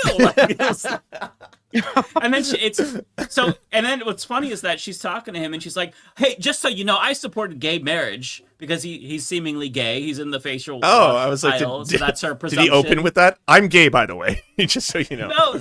And then he was like, why are you telling me this? It's just the whole thing is such a shit show.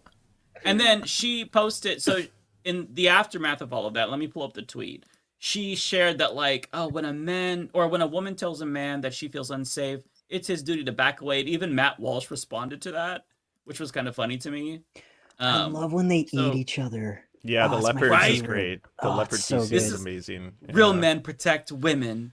if a woman feels unsafe, a real man backs up. And then Matt Walsh chimes in. He's like, well, no, being a real man does not mean automatically obeying a woman and walking away like a scolded puppy if she orders him to. Men should not intentionally cause women to feel unsafe. But also women can sometimes use the I feel unsafe line manipulatively. And like, Matt Walsh is the worst person on the planet. I know. But with Fuck regard to them both. Nancy Mace, it's objectively true. And I'll show you the clip. Let me just bring it in here. Because they play a little bit of it when she's on Hannity. And I don't know why she thinks it makes her look good. Okay, let's watch it. Let me see. Okay. So I think they start with it.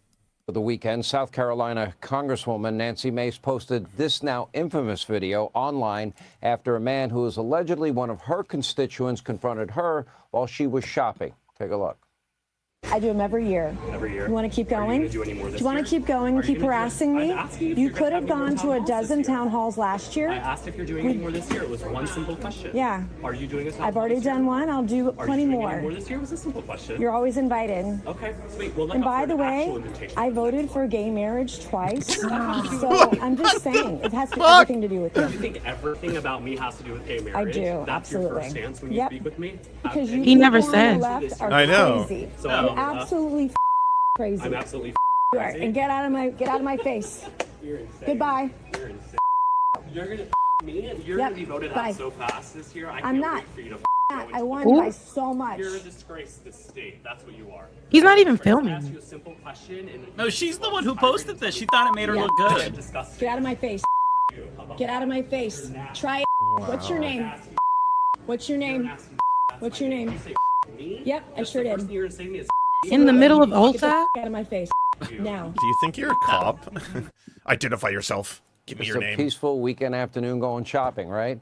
In a post on Facebook, the man in that video said in part that he won't apologize for speaking up or for publicly asking a politician to do her job. Here with her side of the Based. I mean, The unedited why one would is you even post? better. Yeah. Oh, is she? I- She's insane. She looks insane. She absolutely looks She did. insane. Not gonna hold you.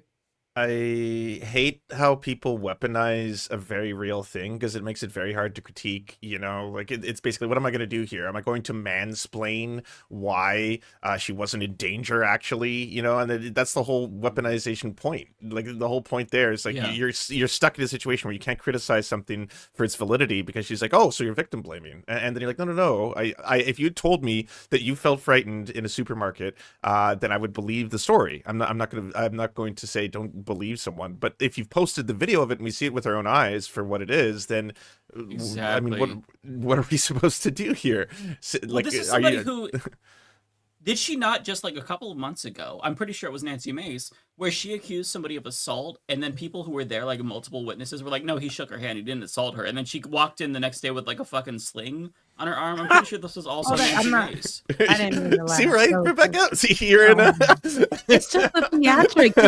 Like that moment was very theatrical. It was, she thought that pulling out her phone and recording this person is like, hey, why didn't you, like, I'm a constituent, voted for you.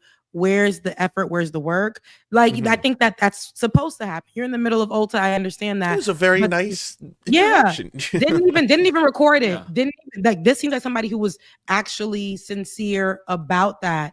Just say, I'm one of the supporters, people who voted for you, this and that, XYZ. And where were you? Where's the work?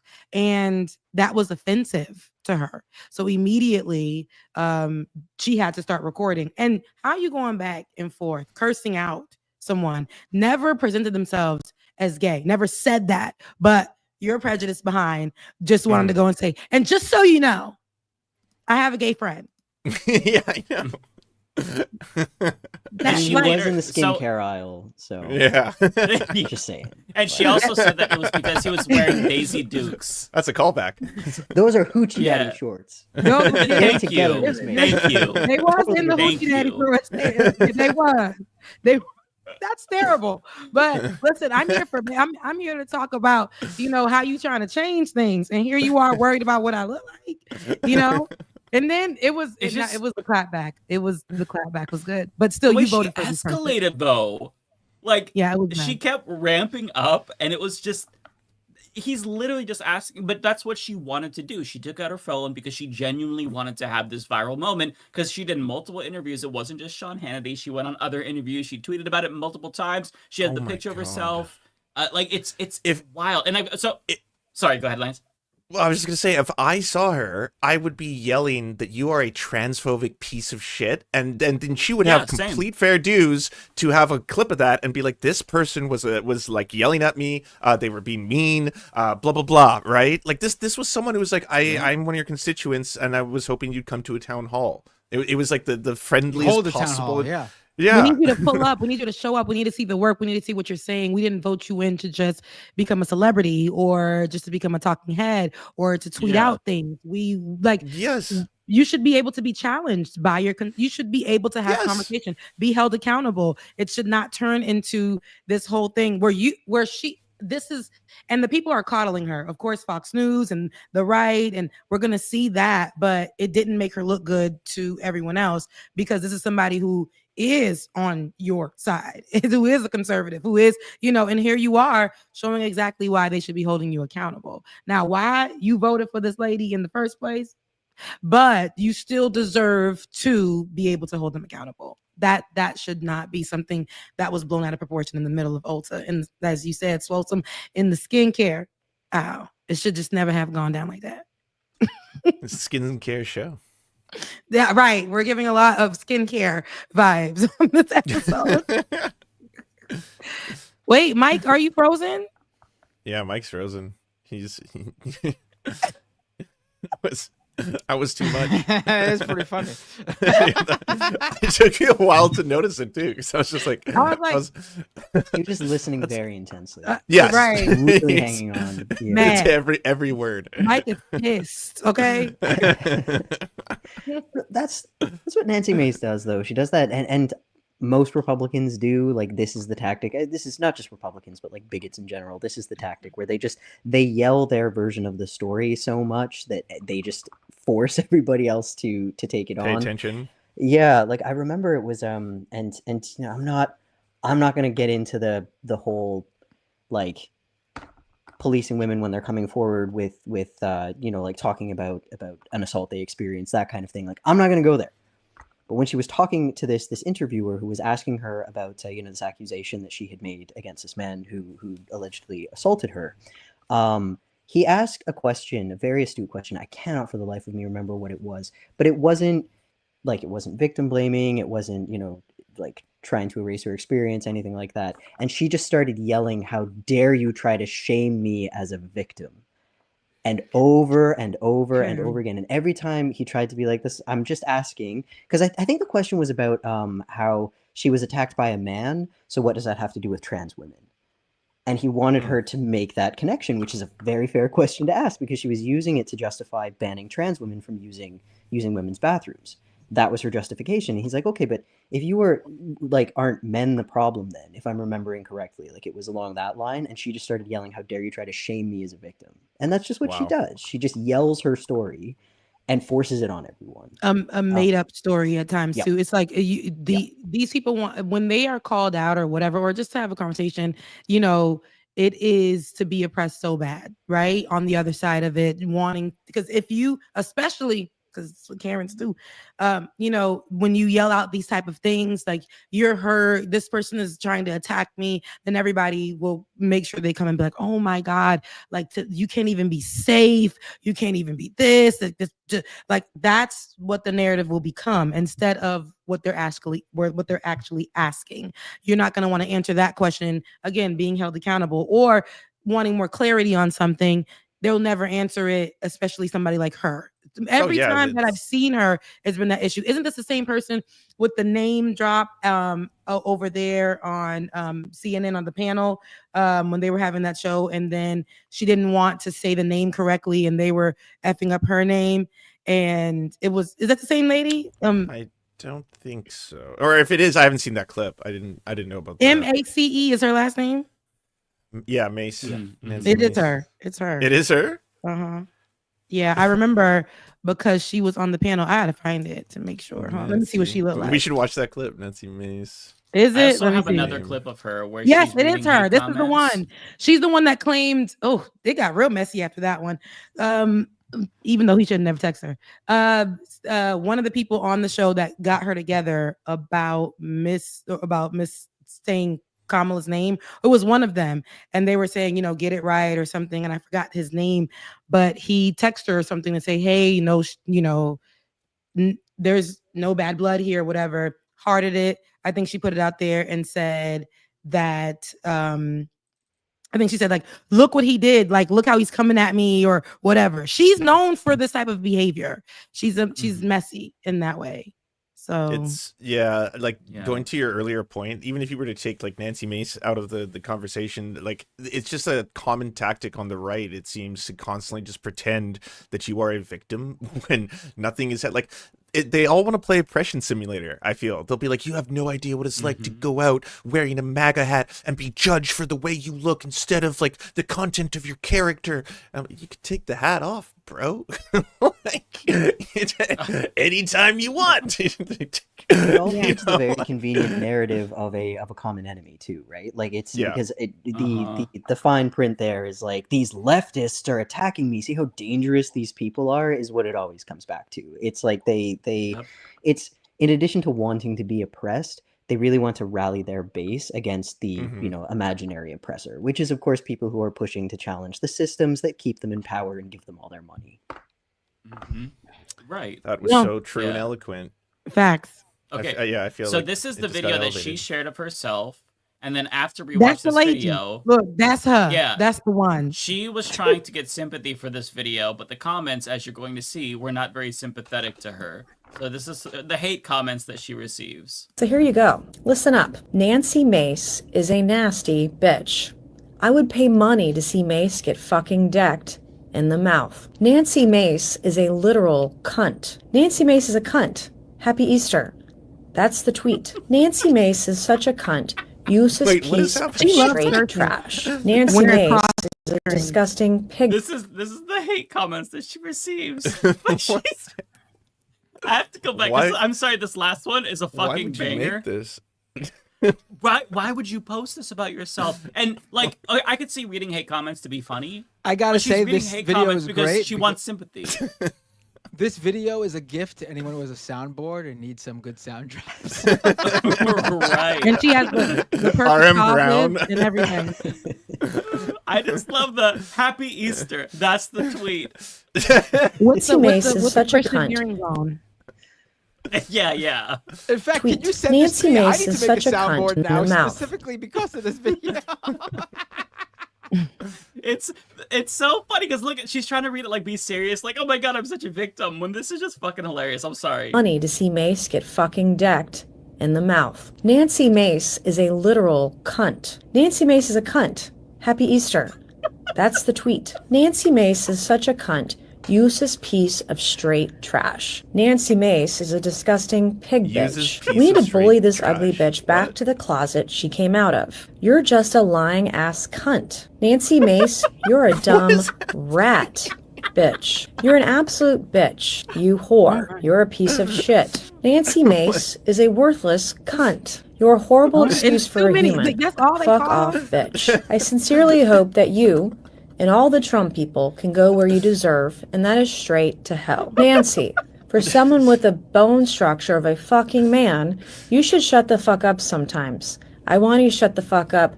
Nobody cares about you. I hope you have a fucking horrible life. Fuck you, bitch. Step down, you stupid ass white supremacist, racist, homophobic piece of trash. You're a disgrace. You're straight garbage. Nancy dumbass Mace. Heartless bitch. Burn in hell. I'm dying. See, I don't get what do these guys want? We're woke is dead, right? And we don't want right? weak. We don't want weak. Look at these empathetic comments. people anymore. Musk already said we don't want weak, empathetic people anymore. Fuck your feelings, right? That was the whole thing. Say what you want. Fuck your feelings. This is what you get. This is what you get. What do you want? What do you want those people to get punished for their free Free speech is back. right? Yeah, what do you want? I'm trying to come up with what you want.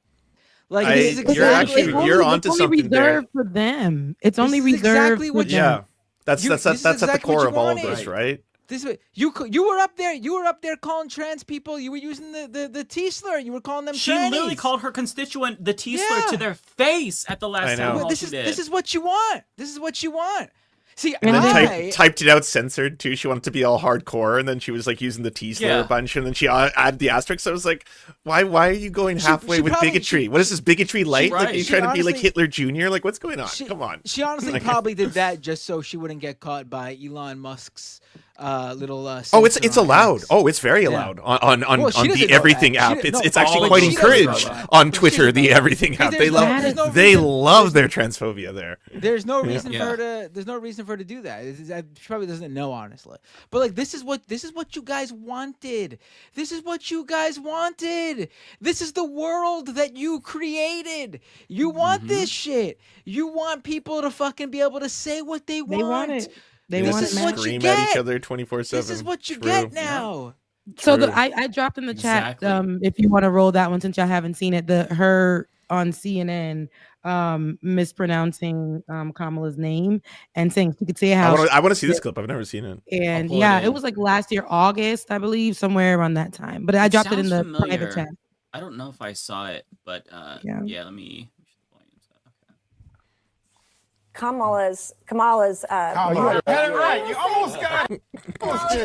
any way that I want to. No, but you mispronounced her and you also misjudged her. I just did, and I'll do it again. Mispronouncing her name. That's a refusal to acknowledge her humanity.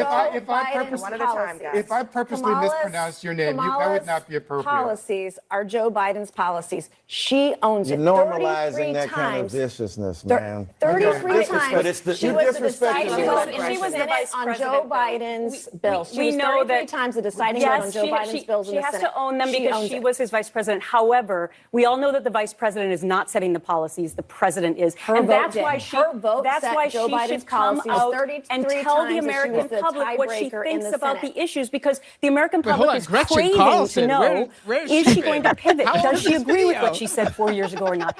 Especially for people who haven't made up their mind. Kamala. So I'll start with this. You see how she started saying her name correctly? She mispronounced it on purpose. Right. When they got on her, it was the whole thing. So the problem with this is, I forget and I don't know why I'm drawing a blank for the man that's sitting, the black man that's sitting next to her. He, Dyson. I don't know why Eric he Dyson. did this. Yes, Eric. I don't know why he did this, but he sent her a text message. Hey, we good. Basically, we all good. Da, da, da. And she wrote back, no problem. Like, thanks. Okay, there's no problem here. They squashed it, whatever. And she screenshot, took it and said, look at him. Look how he's writing me. This is inappropriate for people to reach out to me in this way. Why would she literally flipped it? Yes. And first of all, of course, the first thing I thought of, why would you do that, Eric? Why would you even send her any type of mess? Like, why would you do that? But to see how these people always want to be oppressed. She looks for these moments and to flip them. This is literally how she behaves. So when I heard you guys, talking about her and what she did before and how she acted at the altar, what we just seen, this has been something that tracks for her. Rebecca, there's a video of that. The text you put up, there's a video of her that she shared on her official house.gov website, sharing the text that he sent to her. I can play it right now. She put it on her official government website. I'm not making this up. Oh my god. Let me pull it in. But Binder's totally right. Like you can't weaponize the very things that you and the majority of people in that sphere are just trying to say, like, you're always trying to cancel us for identity politics, and you're always trying to blah blah blah. You can't just flip that around and be like, I was unfairly assaulted by this man with his words when he tried to correct me. How dare a black man correct a white woman in this day and age? And then, and then hit you up like, oh, we good? I'm good with you. You good with me? Now, why he was texting her, I don't know. I don't like the way he was texting her either, but she flipped it. She was like engaging in the text message too. She hearted something from him. He hearted something from her. She removed the heart. He still had it on his side. She removed it when she started doing the screenshots and stuff when she was sharing that. She deleted some text messages, allegedly, things of that sort. So that was the problem. She really planned this out. So she's very strategic in making sure she flips all of the moments that she's involved in. Some people use white woman tears as a tactic. Some people, it's a lifestyle. Very yeah, committed. no shit, right? Very committed. So this lady is put it okay. on So her this is website. September. Okay, so I guess she's gonna talk about the tweet here. I do have Michael's response too. Or a camel. So I don't want to hear it. It's fake outrage. I would like to also enter into the record a screenshot of a text message I received from the esteemed professor from Vanderbilt, Michael Eric Dyson, after my CNN interview, begged me for photos. In this text, he says, after calling me racist on CNN, shh, don't tell anybody, we look good together, and sent me a kissy emoji. Without then objection. the guy says I'm gorgeous in all these photos. I don't think he's that bent out of shape on how anyone pronounces Kamala. And if we're going to have that standard, you got to hold it to both. Oh, she went there. It oh was, my but God. This was cringy for everybody involved. I thought it was what Rebecca said, where like, you know, we're good. Like a Oh yeah, I did not see it going there. I didn't know he was sending kissy faces and photos. It was all bad, guys. This makes it work. It was all bad. But before you play this, I will say, literally, I've seen people take pictures with the ops all the time when they do anything with them. Now, why she responded and liked and sent hearts back. She deleted her portions and did whatever else, you know, and sent out these messages. But also, how are these two things correlated? How are they connected? Like, if someone is saying out loud, like, hey, by the way, you're mispronouncing someone's name intentionally, that's really rude. Don't do that. You wouldn't do that to a white politician. Why are you doing it now? And also, we took a photo together. How are those two things in any way related? There's nothing wrong with photos together. And I said, now, nothing wrong with that. Why would you rep this white woman and tell her we look good? It's getting crazy, Mary man. But that was none of my business after that. Like it was just. But let's see what that black man said. I got no problem. Listen, I got no problem with like what you originally said either. Like, you know, sometimes you're on these shows with these people. You want to at least have a cordial sort of personal relationship with them if you're going to be seeing them every fucking week in the CNN studio. So I totally get wanting to be on like good terms in that sense. But don't be sending hearts and kissy faces. But they both.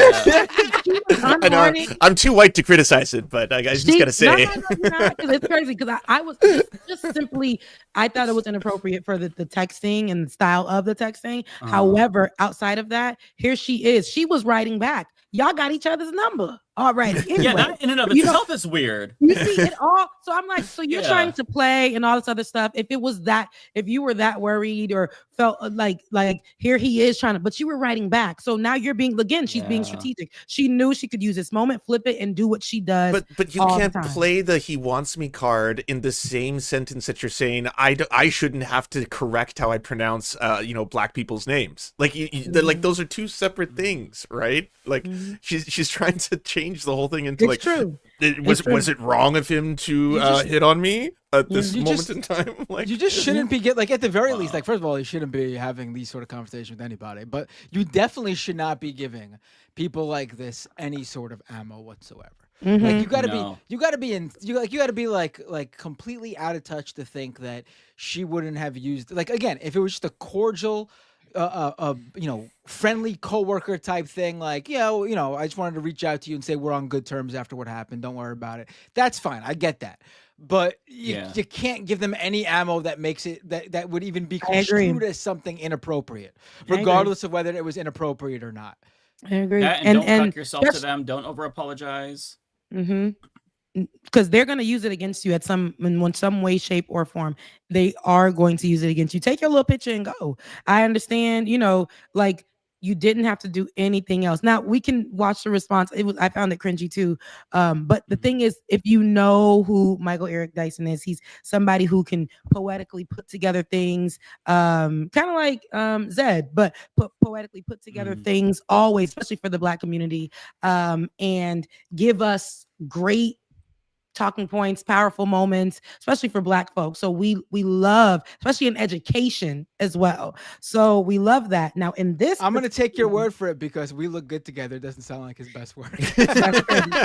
for Black folks, he's like a pillar for us. And so when I saw that, that just wasn't the best. But you could play that, Mike. All right. So without further ado, this is Michael Eric Dyson's response to Nankai Maki. That's how you pronounce her name. I can pronounce it however I want to. Michael Eric Dyson here. Just want to clear something up. A vicious untruth and rumor that's being spread by Congresswoman Nancy Mace claiming I was trying to hit on her. So I'm trying to figure this out. So this is our complete text exchange that she says proves I was trying to hit on her.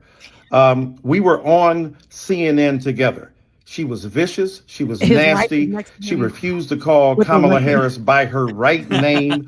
We had a bitter exchange about that. She claims in the interview that I called her racist when I went out of my way to say she wasn't a racist. I said, you're a wonderful woman.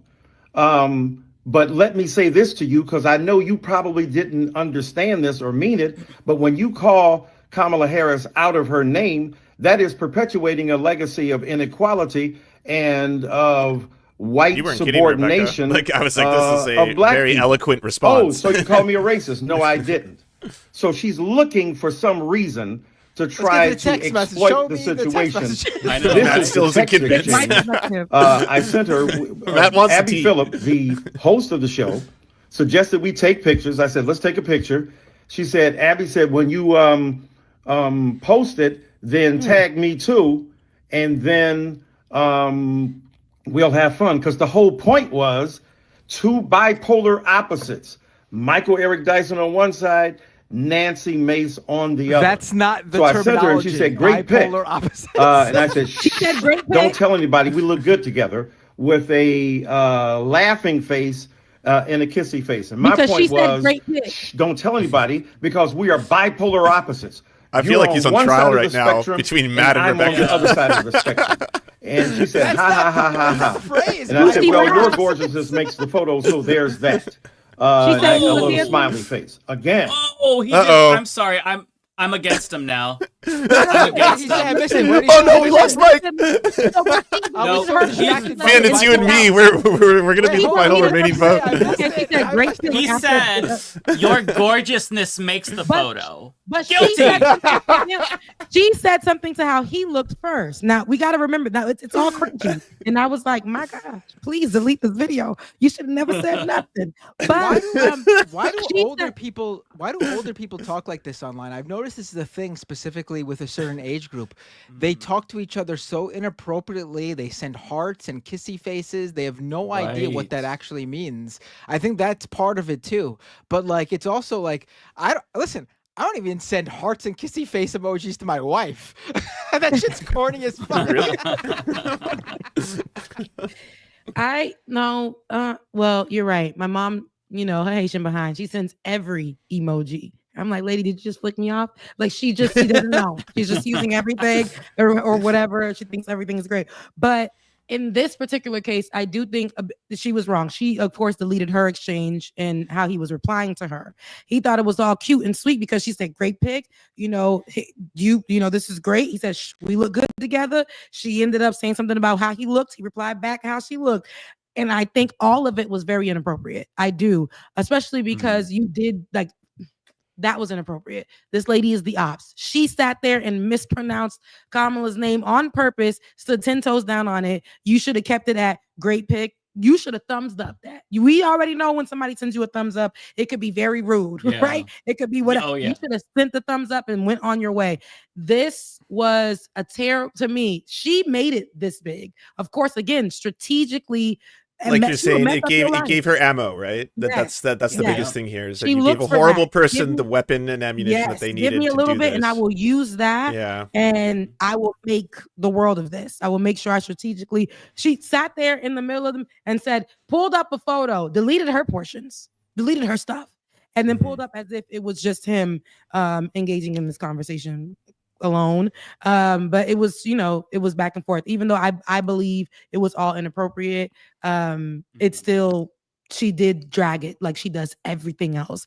And I think Yeah. that is what the problem is. People see that about her and still think that, I don't think they still think, of course, she represents a side that will still support her. And even through all this ridiculousness, now there are people who are cracking at the seams. I mean, they holding her up in Ulta. Okay. Her own is like holding her up, checking her. So, but will that stop her from, being voted back in on this, this next term or whatever? I'm not sure. People But- really need to understand that person. like these people will use anything. Like I went on Tim Pool's show. I went to the compound, and it was very obvious to me that I'm going to be cordial. They're inviting me to his home, like it's his house. He lives there. Regardless of whatever I think of him as a person, there's certain just. Being a good person means you treat someone cordially if you're in a certain situation. And that's what I did. Everyone there while I was there was very nice to me. They had someone pick me up from the station. They had a great conversation with the You guy. texted him about how beautiful his beanie was afterwards. But seriously, but I was. We look great I was together, very- Tim. But I was very aware. I even took a picture with him. Eggplant emoji. But I was very aware You light up the of photo. exactly where I was, and it's just basically like I'll treat you with like a common courtesy that like you would show a person, but like I'm not gonna like he wanted me to like pick up his Civil War era gun that he had, and I was like, no, thank you. And what did they take out of that? Apparently, on a future episode, he was talking about how he had a lefty at his house who was too afraid to touch his rifle because he was afraid of guns. Dude was probably talking about me, but the reason I wanted to pick up a Civil War gun is because I didn't want to be responsible if that old ass fucking shit fell apart in my hands. Or don't get your prints on another dude's weapon. It's like completely bad shit. Altogether, I was very like, and there's nothing wrong with that. You were very aware. You were protecting yourself. You were doing what and because I didn't give them anything, what happens? The lady who booked me, months and months later, she was pissed at me for something I said on Twitter that wasn't about Tim Pool or them at all, just like a political thing. And she started telling people have no idea, but Matt Binder is super short. Dude's got to be like 5'4". And it's like, that's not a secret. I tell everyone I'm really short. Like that's what they had to take out of personally meeting me. You give tall man my energy height here. Like Just wanna tell you that. I've got no problem with how tall I am. It's okay, Matt. But you do give the tall energy here. You give tall 6'5". Oh, people energy. think I'm tall. It's the That's short so king weird to energy me. that's been People translated think- into pure I confidence. always thought I gave Yeah. short person energy because it's totally like the Napoleon complex. Not me having you Take say over you thought No, you gave- Napoleon's different. If Napoleon you complex use is the totally lingo. different energy. Yeah, no, it's It's not a Matt confident Lingo. energy. He You said, have a I thought confident I- energy about you. It's Matt. I was Lingo. like He shocked said, I that thought I that's- gave short person energy. Matt, please. Okay. I really did. Tall people don't act like this. Tall people usually act super like laid back from my experience. Are you not that? I'm not laid back, am I?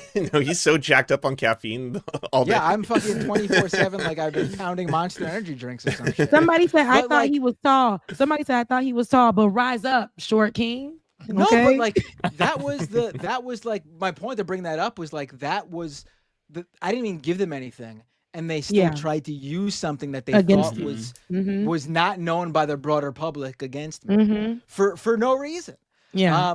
But like it was Bullies. not. It's not. They a thing. attack and they Yeah. help. Like as soon as you just simple things, you show up, you do what you're supposed to do, and you're still aware. You're the ops. Like you are. Me and you are not on the same side, so I'm gonna respect you enough, which is what they don't do. Immediately they're gonna no. disrespect. And as you know. Well, you had no reason to go and disrespect them, but you were still protecting yourself. But that's what they do. They will flip that and say, look at this person. They didn't want to engage. They didn't want to do anything. And that's exactly how leftists are, how, these people are. They'll choose anything to attack, and people will eat it up. People on that side will eat it up, repost, and start to attack and bully. I think that's, it's never anything. There are more serious issues for these people to talk about, but they will hone in on that particular thing. And y'all got, like, how are y'all helping your constituents? How are you helping anybody? How are y'all on these podcasts acting like this is the main issue when y'all have so many other things to talk about? But that's that side. And you know what's always shocked me about right wingers is I have had conversations met and been in person. Like I also went to the compound with a lot of like right wing pundits and celebrities, and they turn it off when the cameras are off. Like Matt, I don't know if you were invited. I was not. I want to be clear. I was never invited for sushi with the boys or poker with the boys. I wasn't. But no. But I preface with that because like I don't like you. I don't want to hang out with you or be your friend. I don't want to like have the like, you know, the lights turn off and then all of a sudden like ew like it's actually like to me a badge of honor if a Nazi hates me, right? Like I would have accepted. I would have accepted sushi with the boys. Because I gotta be honest with you. I gotta be honest with you. I don't think I've ever turned down a free meal. So I would have absolutely. Oh yeah, I'm ready to eat. Okay, well that's different. That's economics, all right? Like I can't. No, I'll starve before eating with my enemies because I don't know if you poison my stuff. I don't know if you're trying to kill me. I love Rebecca because she's the only one that has the same thoughts that I have about like the same well, fears. they poisoned me. Right. You gotta look No, I'm with Matt. I'd be like, yeah, not doing I it. don't trust him. I would have been like, listen, if he made even the at a sushi, minimum, just dirty I food wouldn't prep. have had it. Like, oh god. But if we went to like a sushi restaurant, I would have been absolutely. I would have been like, you paying? Oh, I'll take the all-you-can-eat buffet. Excuse me. And then he in the back, like, make sure you spit in the sushi, and we'll call that. Well, you know, that's a special sauce, right? Make sure you do all the things. Put a little roach in there. You eating just fine. No, not to eat with the ops, my friend. No. But it's like when that's why I turn down those type of shows these days. I would not. They've reached out to me. A whole bunch of shows have reached out to me to be the black person talking about Kamala Harris or what's happening, you know, whatever black issues. And I don't like that because when I'll get on, I never know who I'm going to be with until the day of or whatever, especially when I was on the Hill, the Rising and stuff like that, or these other shows. You'll get on and then it'll be some white person you never heard of in your life, me, as far as me, because I tell you all the time, I don't be in the white circles. But then I get in there and then I'm speaking to people and they'll be talking to me.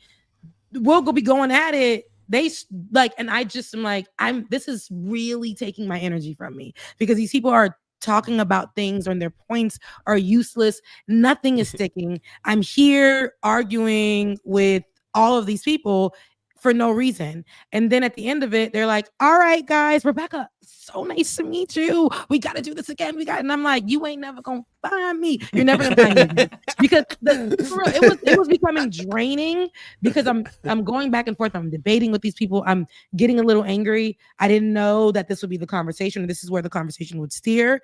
And I can't do it anymore. Well, if you're on these shows and you have to debate your own humanity or debate why you should have like basic rights, I'm sorry, like right? That's a line that shouldn't be crossed. These things aren't debatable. So that like it's insulting. Like for me, I would not like debate. Like I've had offers to like, oh, do you want to debate like, you know, not gay marriage, but like different LGBTQ issues? Like, no, they're not debatable to me. Yeah. No, and then you're talking. I think the first time I was talking about Title 42. Clearly, just clear the facts, what's going on, and then I'm Haitian, so it was, you know, and they were just like, well, this I forgot what it was, but I know I was going in. What they liked about that the most, because this is how they use. Well, Rebecca, a lefty, which I just consider myself a person on the right side of things, and now I'm talking about conservative side. But they'll be like, you know, okay, well, Rebecca, who she said, I mean, she was going against Biden, so that makes no. I'm gonna go against anybody. It's not the person. If their policy is wrong, I get to talk about that. If what they're doing is wrong, we should be able to talk about that. We should be able to hold them accountable. Don't use that as a point to be like, the team sports. The black girl, the black Haitian girl said this about Biden, so he's terrible and used. No, I don't care who it was, where they stand, what color they're wearing, whatever. If wrong is wrong, then wrong is wrong. But they will use those moments just to flip it and use it for, you know, oh, well, if Rebecca says this about Biden or if Olay says this or whatever, then it's you know, must be something wrong. They're you know, Dems are getting it wrong. And it's like, no, people, we're talking about people here. Y'all forget that people should be the center of the conversation. How they're being affected should be the center of conversation, but it ain't about that. So it really betrays how little they face in the way of like actual oppression. Like this ability to like turn it on and then turn it off and like just suddenly it's just there's no emotional labor on their part. It's so easy to just show up and have that conversation. This is just another work day. It's just another paycheck. Who cares? And like expanding on that, the fact that it's getting those sound bites, and because you said this person is now bad, that too, like, I totally lost my train of thought because I had a very long day. But like, it was really I was like, you were crushing it up until that. Oh, you were had a pushing. really good point. Really good point. But you're I hate when that happens. No, but it was you're right though. That's what they do. They have the ability to turn it on Lack of and values. off. That's what it was. Mhm. It was What was just, it? Right, yeah. yeah. Just total lack of values. That it's like it's feeding Yes. into this. It's feeding into this us and them, the team sports. The content creation. They want And content, they don't care that's what either they're after. way. They don't Exactly. care. It's not real. It is not real to them. It is just another paycheck, and they're able to do that because they exist in this position where they never have to worry about anything. They're not going to lose everything if they fuck up. It's just not going to happen, and it's just true. ugh. Yeah. I hate that. And I've seen this too, where you think people are on your side of things, and then they'll be the ones to turn on you. I've seen TYT do this very often, invite people on, and then turn on them live, that to right in the Olay, middle of yeah. conversation. Yeah, and I remember for policing or something, Jink did that to Olay, but Olay, of course, my girl always she stands her That was a ground. bad She don't decision. mentor. Yeah. She ate him up, and Well, he. yeah. But it was the fact that he was so upset, turning red in the face because she made a point where it was ratioed on Twitter. He didn't like it. The fact that so many more people were saying, well, you know what, Ola, that's a great point. And oh, honey, he was mad. But your point on policing when it comes to Black people, you tried it, okay? You were saying that Black people need to comply or something of the sort, and that was not like, are you serious? Because statistically, that's not the case. Police officers are wrong. They're murdering Black people for no reason, and it doesn't matter. That should not be the hill that he was dying on. And he went on, like, he brought her on. She thought it was going to be a regular conversation and was blindsided. So that's why I also say no to going on platforms that I maybe don't recognize, or because you never know how they'll flip it on you, even though they're supposed to be on your side of things or whatever. Rebecca, you just reminded me of a story that I haven't been able to tell yet. I was on a power panel on TYT, and Jank did that to me, and you'll never guess what for Matt fucking Gates. So I'm so proud. It's a matter of public record. Yeah, where I was bringing up, I was like, yeah, that the disgusting blah blah blah, alleged to blah blah blah, and he did one of those, Lance, just to be completely fair, all right, apparently they're going to be dropping the case, and at this point there's nothing to confirm that he in fact blah blah blah. And at the time I went silent because it's their show. I was just a guest. I'm not going to like debate you right now in the middle of that. But man, I was vindicated on Matt fucking Gates. Wow. That's a bad That's hill. quite the hill to die on. Yeah, that's a bad hill. Yeah. Wow. Look who's laughing now, Lance. Yeah, I know. Ho ho! I'm so pure. Wow. I did not know this. Yeah. Interesting. Well, should we get to super Yes. chats? Okay, Yeah. okay. Well, before we do that, Swolesome, Finn, you are welcome to stay as long as you want. Some guests do, some guests don't stay past this point. But if you do plan to leave, or if you plan to stay, just tell everybody who's going to hang with us where to find you, what you do, and how we can support you. Sure, yeah. So my channel is Swolesome, or at Fantastic Mr. Fox. It's kind of slow right now, so I'm sorry. I do have some stuff coming up pretty soon. But I'm in school at the moment, so like I just kind of yeah. So I'm focusing on that. I've got my As you placement for the should. summer and everything. Yeah, Education is good. Yes, know it that. is. Yeah, and I'm that old ass returning student, so that's fun. That's okay. Yeah. But yeah, that's where you can find me. I'm also on Blue Sky. I rant about politics, particularly Canadian politics. Lance, we didn't get to go off about Canadian politics, but yeah, I know. I was like, oh well, this is the last I show heard before the the election. accent. Surely we'll speak a little bit about Canadian politics. But I heard Canadians the go accent. I vote. said, that, Lance, that's your people. Like, 'cause you guys both have similar accents. So, it's yeah. true. Shockingly, I'm also Bahamian. It doesn't show and it doesn't come through in my voice whatsoever. I'm actually kind Really? of glad that Olay isn't here because she is. When I first saw her, like, she was taking down people about just the ridiculousness of just shitty cis people wanting to misgender and dead name Elliot Page, and just seeing this like amazing, like beautiful Black Bahamian woman just speaking up for trans people in that way as like a trans Bahamian was like, I wouldn't be able to talk if she were here. Oh, so- my camera. so- She wow. she said I'm so many great I'm things about 100% you. sending that to her. She's gonna love that. No, she Yeah, said so she many great will. things about you, for sure. No, she's so rad. But yeah, I got sidetracked. Canadian politics, yes. Canadians, please go vote. And yeah, if you like, you know, me and you want to see what I do, I talk about masculinity and queer stuff and feelings a lot over on my channel. So sometimes comic books. So you can find that over Nice. there. But yeah, I'll probably bounce because I had a very long day and I'm gonna No, go get your hit rest. the hay. Totally Yeah, understand. Yeah. But Yeah. yeah, thank you all so much for having me. This was awesome. So Love yeah, you. Thanks for That coming. was so much fun. No, it was great to have you on. Yeah. Yeah. bye You everybody. take care, Bye, Finn. Finn. Bye. Yeah, that dude rocks. Mhm. Yeah, he was great. Yes. Okay, Rebecca, did you want to read your super comments or super comments? Oh What the yes, fuck is it yeah. called? Look, let me pull them up. What is it called? Thank you. What is? The Oh my super god, chat. super chats. What is wrong with me?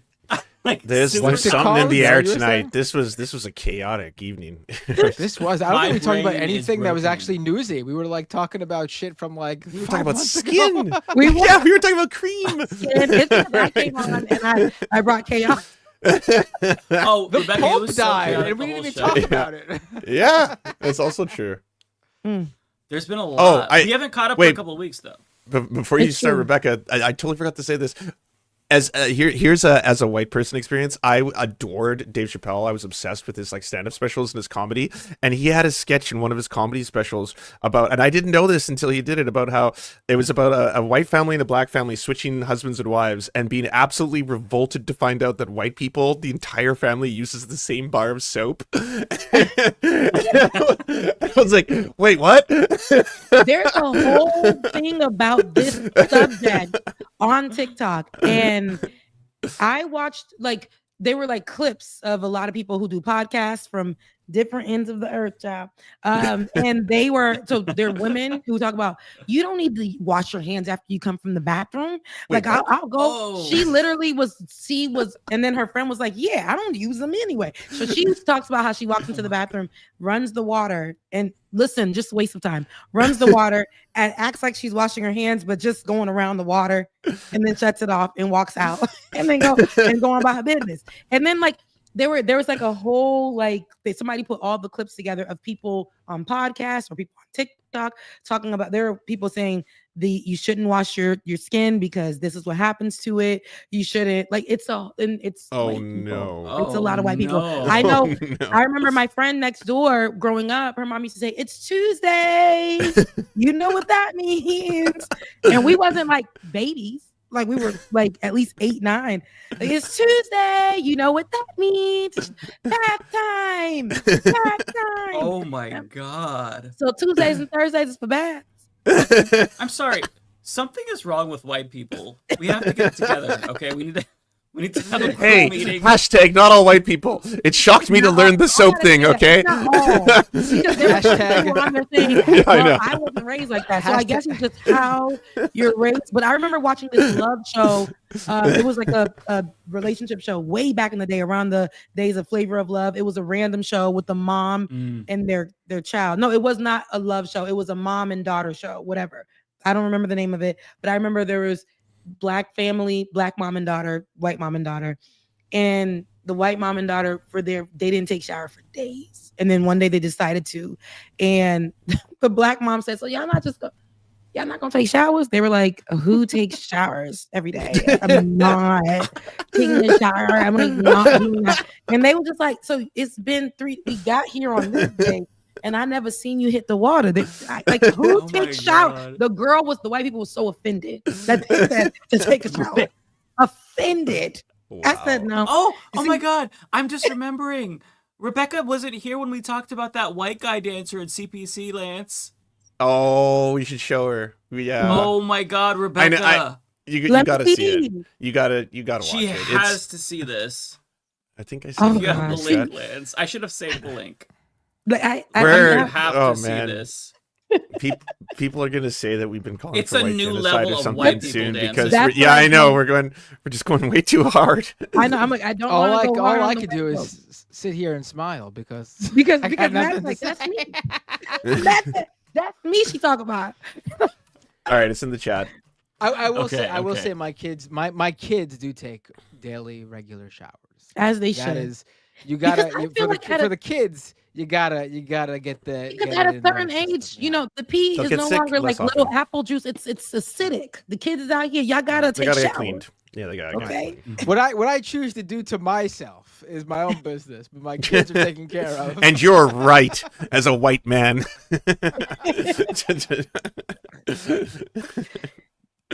Oh, so just this is quick 2 seconds. PPC. Yeah. This is the far right political party in Canada. So we're talking far right. We're talking like the Nazi party essentially. This is where you will see. I would say maybe the contender for the whitest dancing of the year. Maybe Yeah. the century. Please, guys. This is, I feel like it's so white it could rip a hole in the space-time continuum. Let Like me it's see, 'cause almost I should be think illegal. It's blinding to look upon. I'm not. Let's just say that. Even gonna be watching the clip. My eyes are gonna be directly focused on Rebecca for her reaction. no, I'm just gonna see. It may not be that bad. 'Cause I've seen some crazy stuff. Let me see. Okay. And you got to let it ramp up. All right? It takes a while to get there.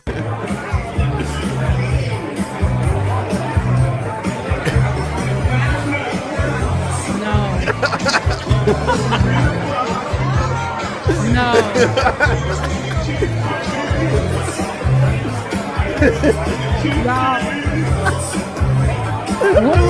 I love it goes from God to I guess a C. Why are people not appalled? Why are they acting just as normal? And why is no one doing anything? Why is no one No, putting everybody's a just fire doing alarm? normal dancing. Like something's happening here. Something's off. Nobody's He's batting throwing an a eye. White gang. It's white gang sign. It's white gang sign. It's really. What is this?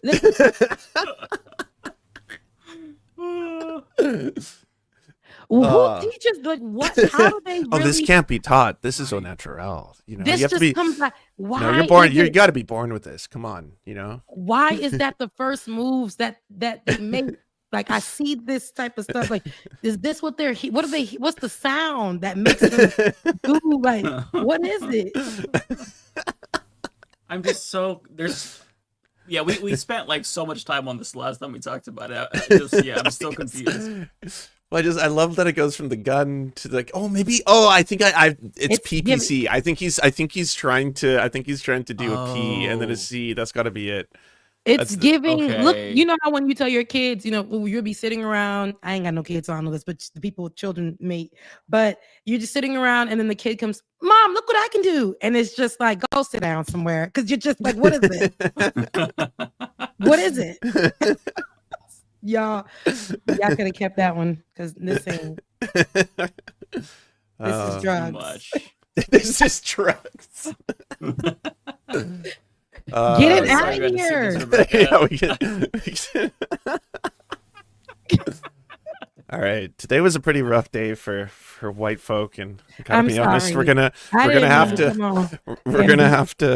to have some. We need like a John Brown, all right. We need an actual, white savior to come along to just bring things back. For the record, I know white people. I have white friends. I'm not racist against white people. Okay? That's true. That's true. You slept with white men. Yeah. Yeah. You enjoy white food. Exactly. You do enjoy white food. I love white food. Yep.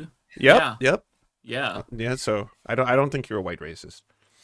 Thank you. What is white? What is white food? What is white anything? Okay, quickly name me one white Slice food. of bread, a slice of Wonder Bread. Name one white food right now. Mayonnaise. I don't know. Mayonnaise. Oh, KO. Mike wins. He's You got served, there's Rebecca. There's various ethnic foods. It's gonna turn out to be like if I look it up, was it invented by like someone in China or something? There are foods that are attached to certain ethnicities that are white, but I can't think of anything that I attach to. Well, that's the whole point. You're doing a 302 level thing. That's why when people are like, you can't be racist towards white people. Why like, you coming for white people? You see now, I don't doing a little bit much. I don't have any sort of affinity for white people. Like I'm white, but I'm not like out there going, my people. I'm not. Salad. That's 1,000% white people food. Yeah. Wait, that's mayonnaise based, isn't it? I do really. It all goes back to mayonnaise. I'm not gonna hold you guys. There is a salad, and it's at Publix. I don't know if you got Publix over there, Lance, but there's a salad. What's Publix? Is it potato salad? Oh no, Publix macaroni salad. It's a mayonnaise-based salad. I must try it. No, it's not. Publix is a grocery store, and they sell the quality food, right? Allegedly, and they have this salad. And y'all see, I don't want to say this on the White Show because I'm. You got to say it on the White Show. I have this love for this cranberry chicken salad. And I love it on a croissant, and they sell it. It's like a cranberry chicken salad. So it's like Thanksgiving in a meal. So Rebecca, welcome to the club. And I didn't like that. I loved it so much, and I said, when I ate it, I felt like I was hurting some black ancestor. Every bite, I was like, "Oh, this is so good," and I'm like, "Oh my god! Like, what am I? There's no seasoning on this, but it's so delicious." And I eat it. She took one bite. I never take it home. I have to like sit there in the parking lot and eat it there, and I can't take it home because I feel like I have shame on me. So, but it's so delicious. She took one bite and she thought. She took one bite and she thought to herself, maybe the Confederacy really was about state rights. Turned you into a white supremacist. You know what? A little sprinkle of white supremacy. She caught herself saying "Oakley dokley" later. I felt like I was, some strands in my hair was turning blind. I was, I felt like, it was morphing. I had to, it's crazy. But no, I do. Publix does have it, and I'm not gonna lie, I do enjoy that. It's good to me, but. I hate cranberries, so I will never try it. But I'm happy you won't hate like it. cranberries. No. I hate cranberries. Yeah. Like cranberry in real juice? life, cranberries is not a thing for me. I like cranberry juice. That sandwich. Okay. It's amazing. But like I use it as garnish for like holiday drinks or whatever. But Wait, cranberry pie, Mike? You hate cranberry pie? I don't think I've had cranberry pie. That sounds really white. Have you had cranberry pie with mayonnaise? I mean, Rebecca, to be fair, you did the ultimate white dinner. You did just say you used sprinkle a little mayonnaise. Garnish. For garnish. Yes. So that's not like for holiday drinks. Yes. Like I do the little, with the little glitter and you gotta get bougie for the holidays with your drinks. Yeah. I learned it from TikTok. So So anywho, I can't think of just the imagery of like a nice like holiday drink or like a vacation like drink just automatically gives me the envision of like white women sitting around for brunch. So I can't, even that is like even that's for me. Yes. I will say I was in a very strong white woman phase during the pumpkin spice craze. Like I was buying pumpkin everything. Pumpkin not spice. You too. Pumpkin coffee creamer, pumpkin bread. I never got it. I was baking pumpkin bread. I'm out of it now. I'm sick of pumpkin stuff. I think I just leaned in too hard for it, into it. But yeah, that was like my white woman phase for sure. Pumpkin, like circa 2014, 2015. Okay, yeah, that was a phase. The long sweaters and then everything pumpkin. I would have rocked UGG boots if I was, I was headed in that direction, Yeah, UGG boots. And you have an adorable little dog too. Yeah. All right, enough of the white folks. We love you. Well, all the white bashing. Yes, we're not racist towards white people. Love you, mean it. Still gonna call you out on my shows, but would still love you absolutely every Just single kidding. time. Fuck all white people. No, Oh my God. I'm just kidding. no, we love. Look, this show loves white people. Rebecca's about to take a screenshot of my little square above her little square, and she's gonna message it to me via DM and say, "Don't we look good together?" Don't we look good together? with a heart emoji. And then I gotta come out and be like, with my man, like, you better say something. Well, I was just saying that. You see, then I gotta come out with an apology, like Shannon Sharp. It gets crazy. It gets crazy. So, well, all Matt right. would weaponize that. Well, listen, yeah, I'm just for pretty anyone sure. who's offended, comedy is legal again. We can make fun of white people, okay? We can do what we want, okay? And honestly, yeah, at the core of all this, people should realize making fun of whiteness is not a bad thing because it's all about a hierarchical system of oppression. If we were saying like ripping into like Irish people for an hour and being like super prejudiced towards Irish people, I would be like, yeah, what the fuck? What was the point of this podcast? Like, what's wrong with all of you? But just whiteness is a trend. Like that's why, like Matt's right. What is white food? When you ask that question, when you're like, are you talking about French food, German food? Are you talking, like what kind of cuisine are you talking about? Spanish? Is Spanish? Wait, Spanish is a little too much. Not Italian. They weren't white at the time, okay? And then they became white. But for a time, Italians were not white. So yeah, They didn't think they were white. I agree with you for the most part, Lance, but I'm still gonna make fun of Irish people because I like saying things like, "Oh, they after me Lucky Charms." No, Yeah. absolutely. You guys are going too far. White people, white on white crime is not right. Well, no, he's half Italian, so he's technically a person of color, right? Like that's how that works. Absolutely, yes. Yeah. Reaching This with is Italian my racism. This is the Italian discrimination. And we won't stand for any Italian racism on this show. You know how many times people point out how I pronounce words because of the New York Italian in me? The most annoying one, because I pronounce it correctly, everyone else pronounces it wrong, is fucking. It is the character, the famous Nintendo character. His name is Mario. Okay, it's not Mario. You're one of those. It is Mario. You're one of those Mario. Who's Mario. Okay. How do you say mature? It's Mario and Luigi, all right? How do you say mature? Hey, you can do that accent. I can't. I'm not getting mature? canceled today. Fuck no. I don't stand by his racism. By the way, I can condemn Matt right now. I condemn. Yeah. It's Mario. You gotta say okay? Yeah. I'm not getting clipped. I'm not getting clipped when he's going on a racist tirade towards Italians. I'm gonna let the white folks really do what spicy. they do best. Sorry, Rebecca. Read your super chats. Because you guys are getting very racist. Yeah, I know. You guys are getting... we're playing with our privilege too much right now. You guys are out of line here. Stop it. Okay. Cut the malarkey, everyone, okay? Yeah.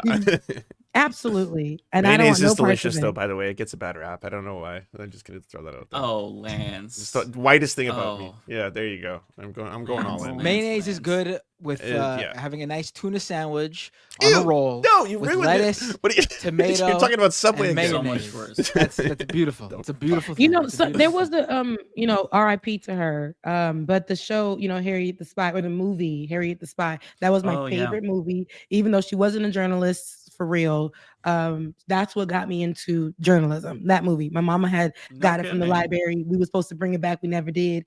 But that Nickelodeon orange tape, loved it. But there was a sandwich because I seen it, her eating it, the tomato and the mayonnaise and the bread. Didn't like it, but ate it because she ate it from the movie. So there I was doing a BLT. You don't like no, BLTs? it was nothing in there but a tomato and mayonnaise and bread. Wait, that's it? That was what she ate. I was a kid, and that's what she ate. That's what Harriet the Spy ate, and that's what I was gonna eat. Because before I was on my days of work with my composition book, and was gonna, write down everything I saw, I needed to eat that. My mom was like, "Girl, that's all you gonna eat?" And I'm like, "Yeah." There's a full Haitian meal, but I wanted at that time, the little phase for a second was the bread, the mayonnaise, and the tomato. And I don't even like, for real, tomatoes like that or white bread. I don't even eat those things. But at that time, I thought that this is what I needed to do because the little white girl on TV that I like so much was doing that. So I needed to do the same. If you want to be a journalist, you got to eat that tomato and mayonnaise and that's sandwich. what I did. That's the and look at me now, okay? I was a Harriet the Spy fan as well. It was a good movie. It was like the height of Nickelodeon, and I was at the perfect age. We were at the perfect age. That was the orange tape time. You know, I still remember how the bully like was like Harriet the Spy, like how she called her so name you like remember? Yeah, Okay, I remember. Okay, yeah. That's and the actor had passed away. Was it like a month ago? Michelle Trachtenberg, I think her name was. Trachtenberg. I hope I say that right. But yes, ended up passing away like a month ago. I remember her from Pete and Pete. Do you remember Pete and Pete? That sounds so familiar. Now I gotta Google it. Yep. I knew of it, but I never watched that one. I did watch Harriet the Spy though a couple times, I think. Pete and Pete is a great show. I'm surprised it hasn't had I'm actually surprised it hasn't had like hasn't been revitalized, because it's that perfect combination of nostalgia with like it's I very remember like them. the whole What vibes about it happened to too are them? very like emo. I'm really surprised it hasn't had a revival. Wow, you just unlocked a memory that I just never thought I would see ever in my life again. Yeah, wow. Pete and Pete was a great the show. redhead people. Look. Yeah. Oh my God. What a time. Yeah. Wow. Nickelodeon was like amazing during that time period. It was. It's really sad like how they sort of just fell off. Like Are You Afraid of the Dark? I believe like those, they had all of these type of shows, the cartoons. What was it? I remember Rocko's Modern Life. Like the cartoons were crazy, but still watch them. And all these types of movies like Harriet the Spy, like all of the way that they put the movies out when the orange tapes came out. We had this great programming that probably everybody would call problematic today in today's time. Everybody would pick it apart for whatever reason, I'm pretty sure. But at that time, that was forced. Like we had to watch it at 2:00, whatever came on TV at that time. That's what we got. And then when the movies came out, we would go and get them or rent them. Blockbuster. Those things, man, we had good kids. Ain't never gonna know. They're never we gonna know. we did have like I mean, it's obviously because we were kids then, but I view that as like the ultimate like kid experience. Like we had the McDonald's that actually was like the inside was actually you can go made sit for in there. kids. There was the playground. The characters were all over they there. were in there. And it wasn't just Ronald and Grimace. It was everyone. Mayor McCheese. What happened to Mayor McCheese? All right. That they was had the real deal breakfasts. right there. I don't even like McDonald's, but I do remember they had the real breakfasts that came in the cartonish package. You had your eggs, your pancakes, and I remember all of that. I remember that. Pizza Hut having like an inside. You can go sit. They had the acts. Like I remember all of those, and I really wanted to go there because as a little girl, my mama wouldn't let us go to them places to eat. But I would see my friends, they always would go and eat there. And then sometimes at school, they would let us like go there as a field trip.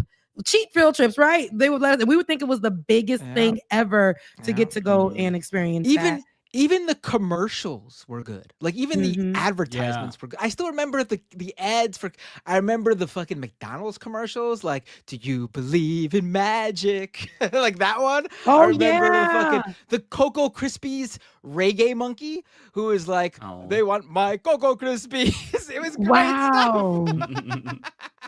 Wow. I saw somebody made a great point about how millennials had the best childhoods ever, but the worst adulthoods ever. I just saw that, and that's so facts. That's absolute facts. Right? Like we still live. I think that's why we still live in our minds in that time from when we were kids. That's my happy we place. We experience this like this really like we're big old kids, parents, right? Aunties, whatever. But we're like these children at the same time because that was like the best part of our lives.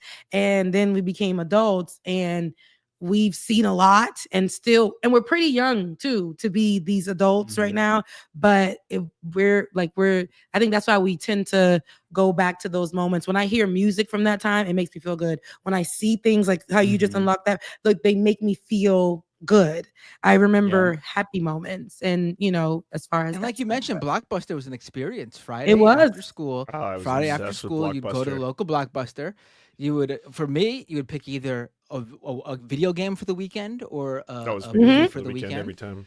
Yeah, and that was how we played the newest games. We didn't buy them; we rented them for what was it like? I remember $5 or $4 and change, whatever it was. And you'd have that game until Sunday, and you drop it off, and then you wait till the next Friday. Look forward to it. What a time!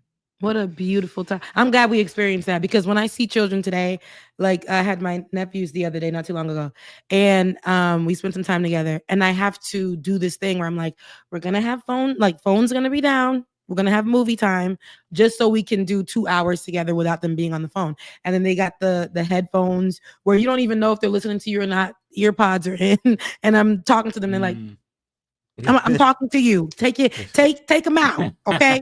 Like, and then they get a little kind of upset when I'm like, we're not gonna use our phones. They're like, oh my god, I just hate my life. No, we're not gonna. Just give me 2 hours, and then they get then I see them so excited in watching the movie, and I took one to the fair the end of last year, and he was like, I'm too old to be going to the fair. I'm like, boy, you are 13. That's literally fair age. People used to, I used to couldn't wait to be able to go to the fair. I'm old enough to go now. And then when he started going on the rides, he started saying, this is the best experience. This is the coolest experience. Because they don't know, they're really all in their phones, and what they're looking at. Watching people play games instead of them playing games really boggles my mind. You're watching people play games. You got a game system right here. You can play that same game, but you just want to watch this person play the game. I can't I sound like how a boomer, right? But I'm a millennial. I sound like a millennial. See, I do recall Kids watching today. games, but it was with your friends, like trying to do it together. Like you're watching them play and trying to figure out the secrets. Secrets. So how do you do this? And then finding out secret codes, like Up, to do down, this, down, to left, that. right, left, right, BA, select start. Yeah. I think I really do think that's why like millennials, and this isn't, obviously we're all millennials on here right now.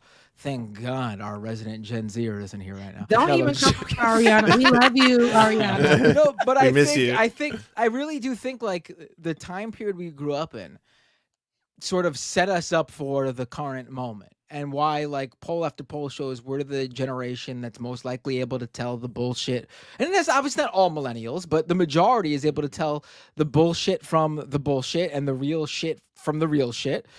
You sound old millennials. So millennials, Yeah. millennials are Kids the ones today who, can't even detect bullshit anymore. Not like they we can't used to. though. No, but there have been. No, I know there have you're been correct surveys and by the studies math. that I know. show that like when it comes to like misinformation and scams, Gen Z and Boomers are close to like equally susceptible to it.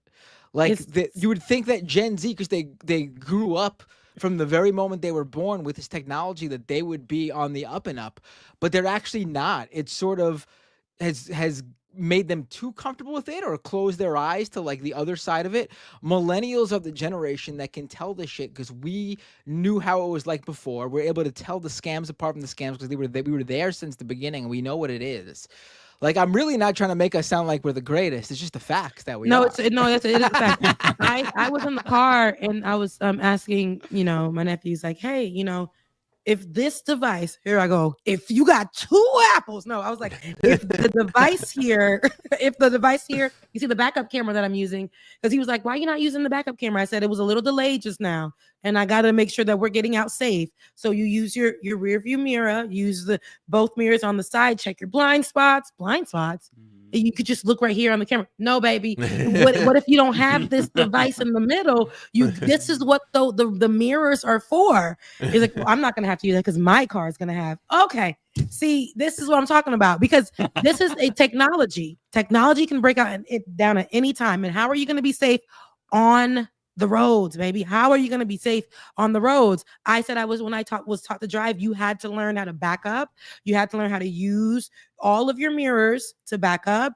Like, well, we don't need that anymore. Okay. That's so funny because I had the same argument with my dad about Google Maps because he would be like, "You need to know how to read a map, son. What happens in the middle of nowhere if your phone doesn't work? If there's no batteries, how do you find where you need to go?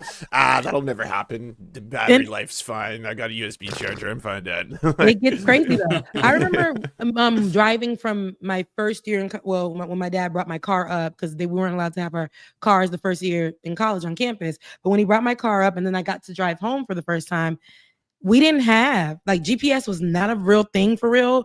You had like an extra feature on the cell phone or something like that. And I would go to MapQuest and I would write down or print out. Or you print it. Yeah, you print them out. Oh yeah. I would have to be looking like, okay, in 40 and you would miles. need someone in that seat next to you to tell you, oh, it's coming, They'll it's coming use up it, on the right. We're taking it right here. Yeah. They'll be my GPS. Like, okay, Rebecca, exit 452. We got to make sure we're kids drive. Like, first of all, I'm a child. Dang, coming home. But didn't really have the means to really continue to connect with my mom like that throughout the ride. At those times, you had no service for a long period of time on your phone, and driving through these woods and things of that sort. If you break down, you gotta walk. That's scary. Oh, wow, what a time. What a time. I mean, honestly, I still operate as if it's the olden days. I don't partake in Uber ordering and anything like that. I'm anti. I don't do that either. I'm too cheap. No, I saw people's cars. Same. Yeah. No, I seen somebody's car. And I said, I ordered a few times and I didn't feel comfortable eating the food. But then I seen somebody's car in the parking lot and it had the Uber sign. And oh my God, what was happening in that vehicle? You should never want your food to be carried to you or driven to you in a vehicle that looks like that. The state of the vehicle, and no offense, because this may be the person's, but baby, you don't know if whatever they got living in that vehicle is coming in a bag and meeting you at your house. It's absolutely, I was like, the next pandemic is going to arrive from that car. They're delivering your food. Absolutely. Absolutely. It is weird that and it seems like a lot of them do it regularly for every meal. Yeah. Young people literally are just ordering a private car service for their fucking food order. It's so bizarre. When I order takeout food, first of all, if I could walk somewhere and pick it up and bring it home, I do that. And if I can't do that, I do it the old fashioned way. The place has to have a delivery driver that works for the restaurant itself, and you call them up direct and you place your order, and the person who works for the restaurant delivers your food the moment it's ready. They, maybe they'll wait for an order or two more so they can deliver all of them at once. But they take the food, you bring it, and if there's something, if something happens, you could call up the restaurant and be like, "Oh, the delivery driver's on the way," because it's their delivery driver. With fucking Uber, you got no idea. You got no fucking clue. First of all, they're not even at the restaurant. They're somewhere else. They got to come at a random time to pick it up. And, I don't want my food going in the same car that they're using to pick up other people too. Some stranger's ass was just sitting on the seat where your food is now sitting. It's not. Look, it's no ass that it's a stranger sitting on the seat carrying my food. If it was an ass I loved, that'd be different. If it's the family of the delivery driver that works directly for the company, I'm fine with that family member's ass sitting where my food is sitting. Okay. I was like, maybe that's an American thing. In Vancouver, all the delivery drivers are using scooters and bikes and electric cars, electric vehicles and stuff like that. Oh, there's not really car delivery drivers depends here. Where you are. Yeah, it's bikes or I've had bikes deliver and mopeds deliver and. Yeah, it's just so much more money to your meal if you have somebody deliver it. It's very expensive. I was looking at all the and they don't even want people ringing the doorbell and handing you the food. They gotta fucking put the food on the floor outside the door. Take a picture. Take the fucking photo. I love that. I'm on the opposite end of this. I love not having. Yeah, me too. I'm like, I love zero contact delivery. It started in COVID and it's not going away. Somebody got upset. Food on the floor. No, on the floor. No, I live in an apartment. It's on a carpet. You're fine. Some of them will leave it at the gate and take a picture of it. You don't live at the gate. They will leave it at the gate and I make want you that come and get it. human-to-human contact. I want to say, "Hey, how are you? Why? Thanks," because I want them to hand me the food, so I know. Why? No, I agree with that. Your That's Majesty. Like, I agree with that. It's even weird. No, That's no, respectful. your Majesty thing is, oh, I can't lay my eyes on you, my lord. Just leave the food at your doorstep. I agree with Matt on this one. Do not look me in the face, all It's a right? level- I Do not remember look at me. I said this on threads, and people were appalled that I said this. I was in the store and I needed to ask where something was. The person didn't even look me in my eyes. They was like, they got mad that I just like interrupted them being on I think it was a FaceTime call. They work at this place. They got mad. I'm going aisle to aisle. Then I see somebody. I'm like, great. Hey, where can I find? I want to say it was like kombucha or whatever. Where can I find this in the store? Aisle 3. Damn. And I was like, God. so I shared my grievances online. I said, Jesus, like this new generation or these kids, I think I said, I was like, they don't even want to talk to you. And it's like, if you're working in customer service or any way that you're speaking to anybody where you have to be, talking to people, at least fake the funk. At least just be like, hey, aisle 3, ma'am, and then roll your eyes after or something like, and then somebody was like, why would you even want people to talk to you? So now you're requiring somebody to talk to you while they're working. Why are you asking for so much? People were so mad. They were literally arguing with me, but I didn't argue back with them. They were arguing with other people underneath this thread. And then they were saying y'all millennials be looking for they were literally saying, y'all millennials looking for too much. Y'all this and that. And I'm like, asking people to help you, like my camera, asking people to help you is such a problem in 2025. I'm really trying to understand why that's such an issue when I'm asking somebody to help me, for them to just talk to me. And I guess really this anti-social It's because you want thing, human contact. Right? It's part of it. The leaving food at your doorstep instead of ringing the doorbell. But Binder, have you like I've delivered stuff or worked for companies that had maybe do deliveries. Like it would be a godsend if you didn't have to interact with anyone, because you could just go on to the next thing, and then you didn't have to worry about if the person's going to be weird or dangerous or something like that. Like it's just like, oh, it's over, nice. I get to go back in my car and go on. If someone drops off like a package and they ring the doorbell, I will go over immediately, open the door, and even if they're not there anymore and I hear them at the elevator or around the corner, I'll scream out, "Thank you!" Oh, yeah, that's different. It's a human thing to do. Like, I don't want... Yeah, of course. I don't like people waiting on me and acting like I'm some sort of deliver me my service and don't get in my way. I don't want to see you. Like, it's... That's how I look at it. That's how I look at it. I have agoraphobia. I developed that especially. So, and again, Mike, I don't know the pronunciation, but my psychiatrist definitely let me know about that early on, especially during 2020. I became somebody who liked being isolated. However, if I do come in contact with somebody, even over the phone, but if I come in contact with somebody, I'm going to try to be as nice as possible. Somebody told me, what if that worker was having a bad day? You don't really know. All I did was ask them where this product was. I didn't ask them anything else, nothing else, like nothing extra. Why you got an attitude? Why are you on FaceTime at the people's job? I didn't say any of these things. I just said, where can I find this? And they were so upset, so annoyed that I stopped them to ask for anything.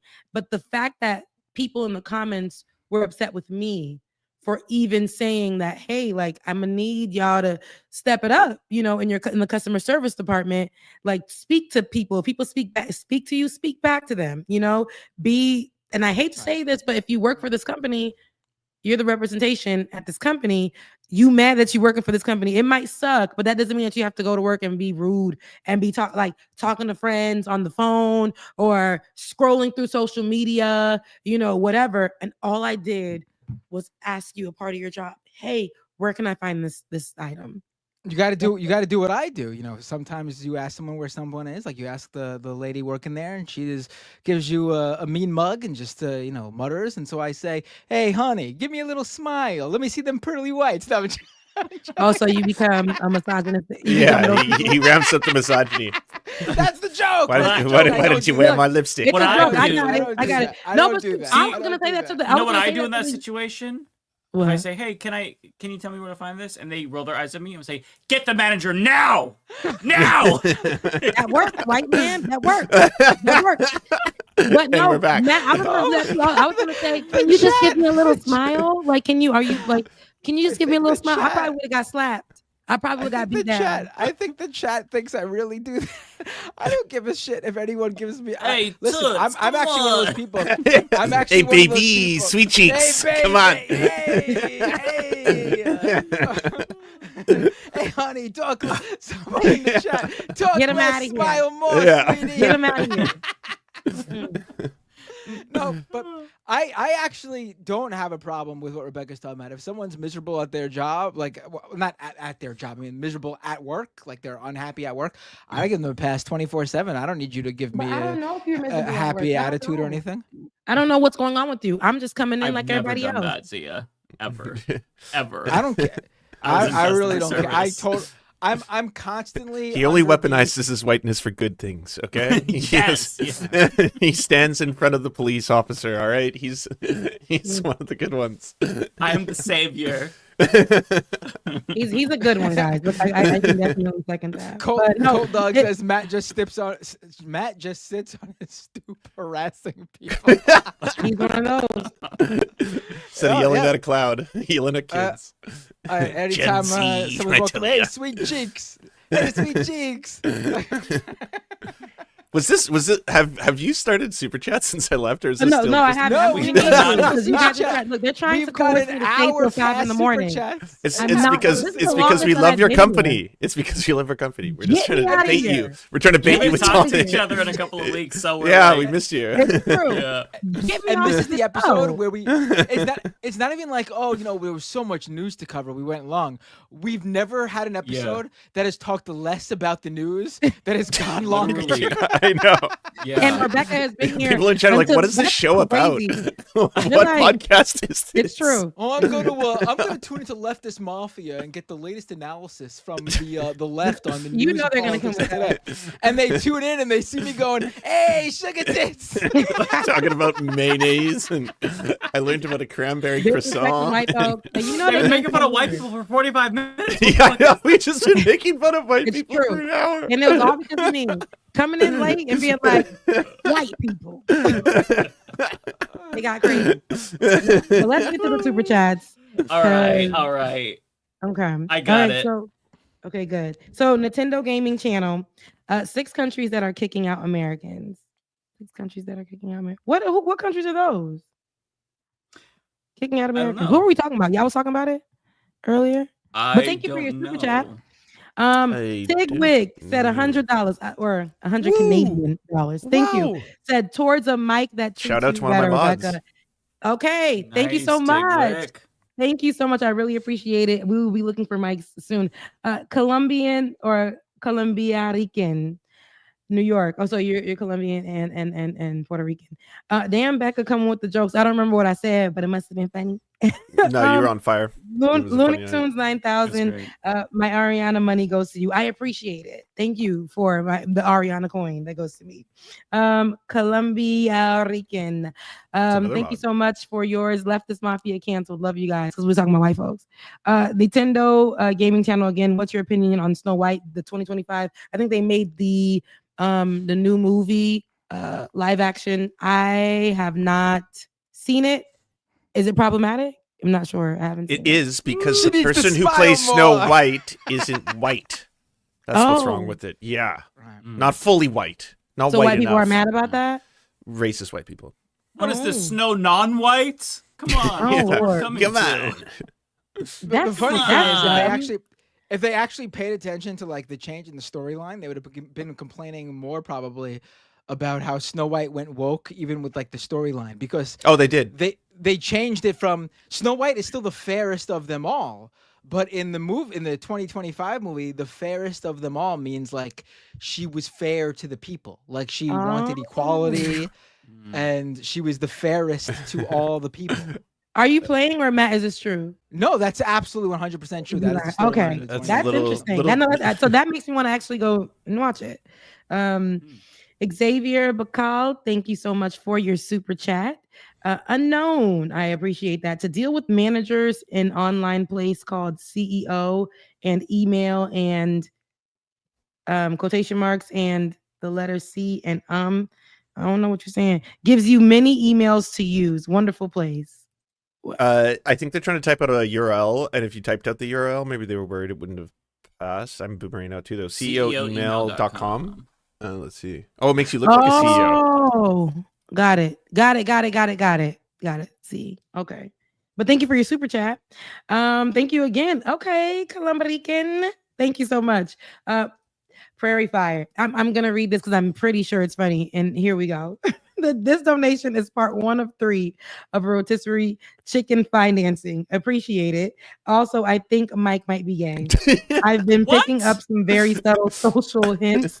It's planting season. I'm tired. I don't know. Nice.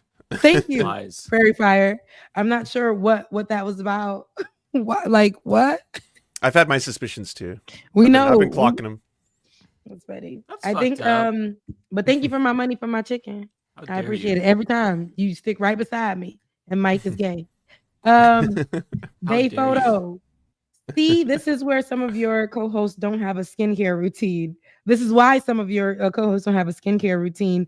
They ain't trying to get caught yelling at a member of Congress in Ulta. That's funny to me.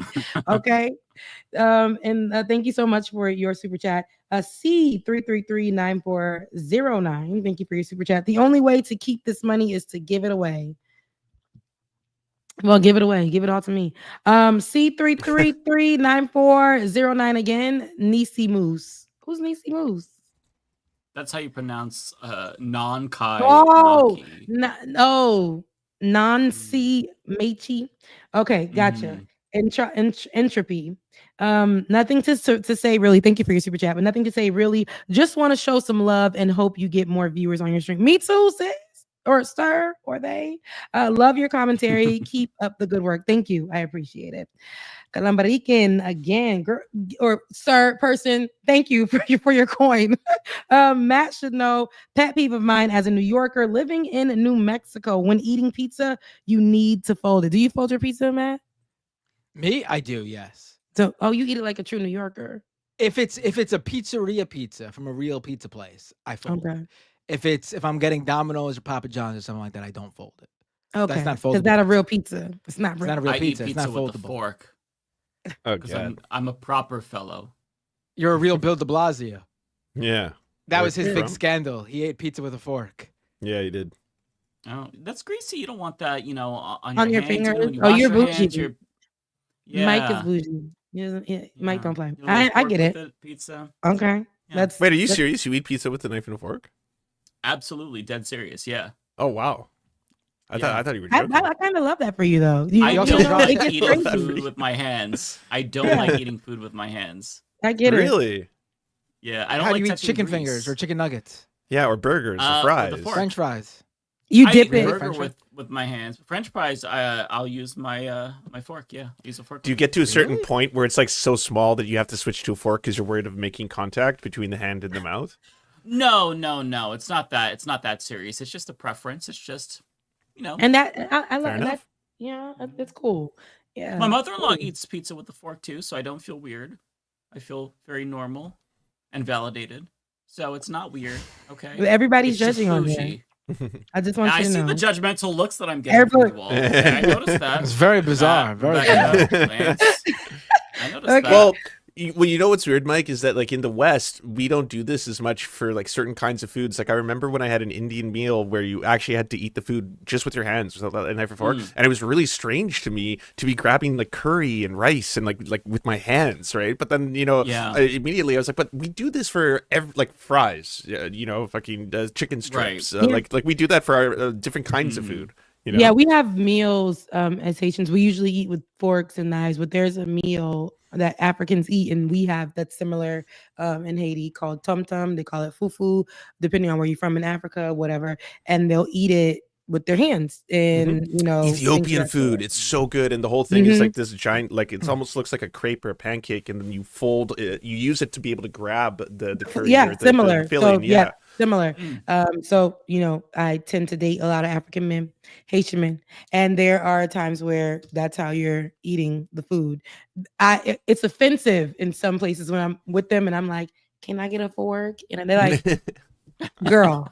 And so I got to get right. So yeah, but anyways, next super chat, Moon B, thank you so much for yours. Love your perspective, and when you are here, appreciate the depth you add to combos like white people, like about white people. I love that for me. Thank you, Moon B. Old man house phone, thank you for your super chat. Columbarican. When growing up, me, my dad, and my uncle were driving from Brooklyn to Hackensack and ended up in Delaware. They were using the old road atlas to navigate. The old road atlas. Wow. Dang. I hate that for y'all because that would have, and then I bet you they were like, this is gonna work. This is how to get there. This is it. This is my dad. He used to do that a lot. JCast, thank you so much. I literally just got done door dashing just now. You should be ashamed. You Zoomers. Because you don't even know what that vehicle was coming. You don't know. You don't know which ass was sitting in the car. That part. Parker. Hey, Parker. Millennials lucky not being in school during COVID. Yeah, 1000%. Yeah, Gen Z got screwed over so They didn't. bad. They were in college. I don't think they did. I'm sorry. I've talked about this before. I don't think they did. In fact, listen. If you were in like high school and college when COVID happened, tell me you wouldn't have been like pulling all-nighters playing video games with your friends like 24/7. It would have been fucking, if you were like, obviously aside, let's not take away from the seriousness of COVID and the people dying. I'm talking about, but like, your family members are safe, everyone's home, no one is out there working or in the hospital or anything. You would have been hanging out. Oh with your yeah, friends. I would have done that I would have done that in a heartbeat. But that doesn't mean that like after, like, it wasn't a 1 week thing, right? It wasn't like a 2 week thing. It just like it went on. It wasn't very long. No, it really wasn't. My kids, my boys started before COVID. Oh yeah, you guys didn't do lockdowns in America very much, right? Like you just didn't really, because like for a full year in Canada, it was a lockdown. Was short, but they weren't going to school. They were not going physically to school. They were actually at home. Imagine like a 6-year-old, 7-year-old, 8-year-old having a laptop, and they had to be glued to this laptop with other children, and they would never stay seated, and they wanted to do other thing, and their parents had to literally sit with them many a time to make them focus on.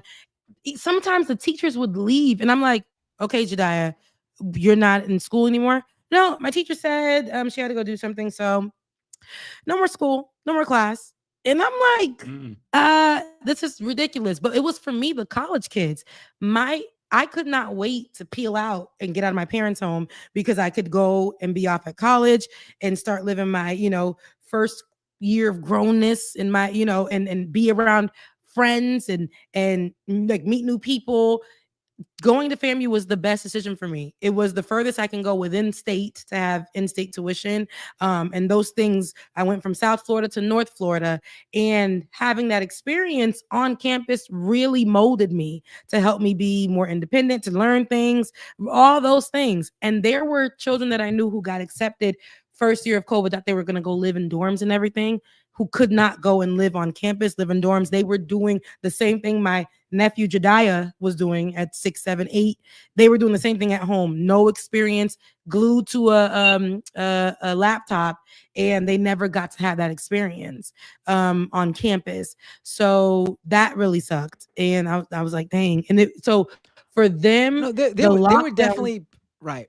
Go ahead. Definitely, like you're saying, like I have kids, and my son was in kindergarten pre-K when COVID hit.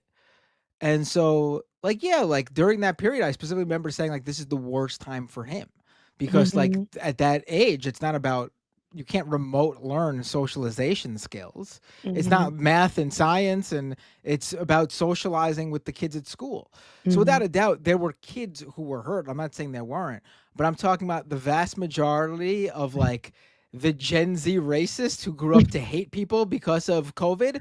They were of the age where skipping school for a fucking year would have been fucking awesome if I was their age then. I'm sorry. It would have been No, I know awesome as a kid, yeah, but I'm doing- saying objectively, as someone who's like, you know, even as a parent, you would have been like, yeah, you don't realize this now, but this actually kind of sucks for you. You're not going to be able to like socialize in the same way. You're not going to graduate in the same way. Like I know, like for a kid, it'd be a dream to just not go to school at all and just play video games all day, right? Yeah. But like ultimately, I should probably learn something more than Mario. My nephew was telling me like, so am I gonna go back to school next year? And I'm like, ask your parents. I asked his parents though, and they were like, they offered. We don't know yet, you know, but they offered. So they were, I think by 2023, they were offering for him to go back in or stay home, and they would just learn optionally that way. He chose that year to go back in school. He was saying, I'm bored. I don't know, like I want my friends, you know. I haven't been able to walk home with my friends. He remembers the last time he walked to school, walked back, and never went back to school again. And so he wanted to experience that. I also think that in those times, these kids really lost the option to, like, again, people skills, like just simple like that. They see people, they do not want to be around people. They like to be isolated. They're, you know, some of them don't even have like full motor skill, verbal, like they just want to stay. They think this thing to do is stay glued to the internet. They know how to use AI very well. Yeah. And it's so sad for the kids to have that. So I'm not talking, I'll make it clear because I'm making there's a whole chat in the conversation in the chat going on. I'm not talking about like kids. I'm talking about like the Gen Z people who, because this is a whole thing where the younger cohort of Gen Z, 18 to like 22-year-olds voted for Trump, like the males at least voted for Trump. And the belief behind this is they're the unhappy kids who missed out of high school or college experiences during COVID. Okay. And like, I'm sorry, that's not an excuse. That's not the time Oh, period. I think what so you missed the prom or some shit. Who fucking cares? Like, yeah, I'm sorry. I don't think that's the reason why. I think it has a lot more to do with economic kids anxiety. Like Rebecca's talking about, and like my son, who actually missed out on like actual growth periods. You have other people who are actually experiencing like death. I just don't feel or care for the Gen Z people. Matt hates Gen Z. Who turned right wing I know he really because does. of, I mean, I think they're horrible, really. He really does. Every chance he gets, he's just like, Gen Zers, like, God. No, I understand. I mean, Gen Z, I'm sorry, I just don't have empathy for that. Like every generation has their shit to deal with. That was yours in the big picture. Like, you know, I mean, it sucks. I know, but you don't. I didn't turn fascist because I graduated into the 2008 recession. Like I didn't fucking. I just, you know, it is what it is. You deal with that shit. I'm sorry. Yeah, but I don't think your issues with Gen Z. Your issues with people who are trying to just use an excuse for becoming fascists, right, or becoming racist, and it's like, yeah, that's not the actual. And he's like, they're reason. mostly Gen Zers. Yeah, no, but it is mostly Gen Zers. That's the age. But listen, no, I think. Listen, there's a lot of wonderful Gen Z people. There's a whole. Yeah, like your mod. We have one on the Gen show. Z is the the generation that has really stepped up and been behind a lot of these wonderful pro-Palestine protests. I actually don't hate all Gen Zers, but there is this sort of, I guess, painting with a broad brush that happens to every generation. But there is this trend where it does seem like there's a significant amount of Gen Z, especially males. It seems like Gen Z women are pretty progressive, but Gen Z males became more right-wing and bucked the trend of the younger generations being more progressive than the generation that came before them. And I think the COVID thing has something to do with it. I think the influencers, their celebrities that they grew up on has something to do with it. Like if you're fucking like for me, I grew up watching fucking Sesame Street and Pee Wee Herman. If your Sesame Street and Pee Wee Herman was fucking Logan Paul and Andrew Tate, yeah, we're gonna have a real fucking problem. You know, so I do think there's issues there, honestly. Well, you put it like that. And I have kids who are Gen Alpha, and I honestly don't see. Maybe it's just my kids, and maybe I don't see it in their friends either. Maybe it's just where I live, but I don't see the same things that I've seen in Gen Z, in Gen Alpha, and I'm wondering what the fuck happened to Gen Z. No, I hear what you're saying. Like my babies are all, well, my nephews, nieces, they're all a part of the Alpha generation mostly. But then I have a set of them that are all Gen Z, and I'll be like, my babies are just, they lost. I don't know, they just lost. But I do understand that in that time, a lot of things were stripped from them. Some of their ideals, I think, is really off. How they think about relationships, jobs, like a lot of the things, to me, it's really off. But they'll say like it's just vibes, we're just vibes, and it's just like they feel oppressed. They feel like, and and in ways I understand it, but in some ways I'm like, baby, you gotta. I'm sorry to continue. I'm laughing at this Chuck L chat in the chat. Comment. He's talking about Matt on Gen Z. I assume some of them are good people doing the Trump the Trump Charlottesville thing, but me on Gen Z. They're rapists. Some of them. Okay, let me get back to this because I'm gonna leave your asses. So the next one is dedicated to you, Matt. Columba Rican said Matt chasing people around town to say thank you. I do have a habit of like thanking every like service industry person like profusely. Like every time they come to my table with like the meal ask thank you. Oh, thanks. Oh, I did that too. Absolutely. That's good. Profusely. But it's not just basic decency. Like, I don't think most people do that. Honestly. I don't think really it's do. weird. I don't think most people do that. I really don't. More, but I think that we can. I think that's normal to when you go to like a restaurant or you're getting something from somebody at the grocery store, the people that work there, whatever. Thank you. It's normal for us millennials because we all work those shitty service industry jobs at some point, so we know how bad it is. I was washing dishes and taking out the trash at Applebee's. Yeah. I know exactly. I know this. I know the struggle. Yeah. I know. I was. Ooh, what a time! My first job though, I was in retail at JCPenney, in the children's department. Nice. And the way they used to come in there and tear me apart. But I was, a cashier. And I was folding clothes at the end of the night until 2 a.m. at 16. Until 2 a.m. at 16 on a school night. That should have been illegal for $6.75. That should have been illegal. But anywho, thank you is a beautiful, small thing to say, but it is something that goes a long way. JCast, I was the one. JCast came back to let us know that they were the one delivering the food, door-dashing, and it was their ass that was on that seat. Okay. Thank you, JCast, for the clarification. Y'all, I'm out of here. I love you, mean it. Just to let y'all know, I should be here on time now, or a little bit close to on time, because I was let go from my new corporate job that I got was let go because of the work that I do. They found out that I do, so they didn't want no parts. Are you serious? Mm-hmm. Wow. So just want to let you guys know that. So support your girl, Cash App. It's there. I do love how you laid that out. Good news, guys. I'm gonna start being here on time every week. The one small issue is now, y'all.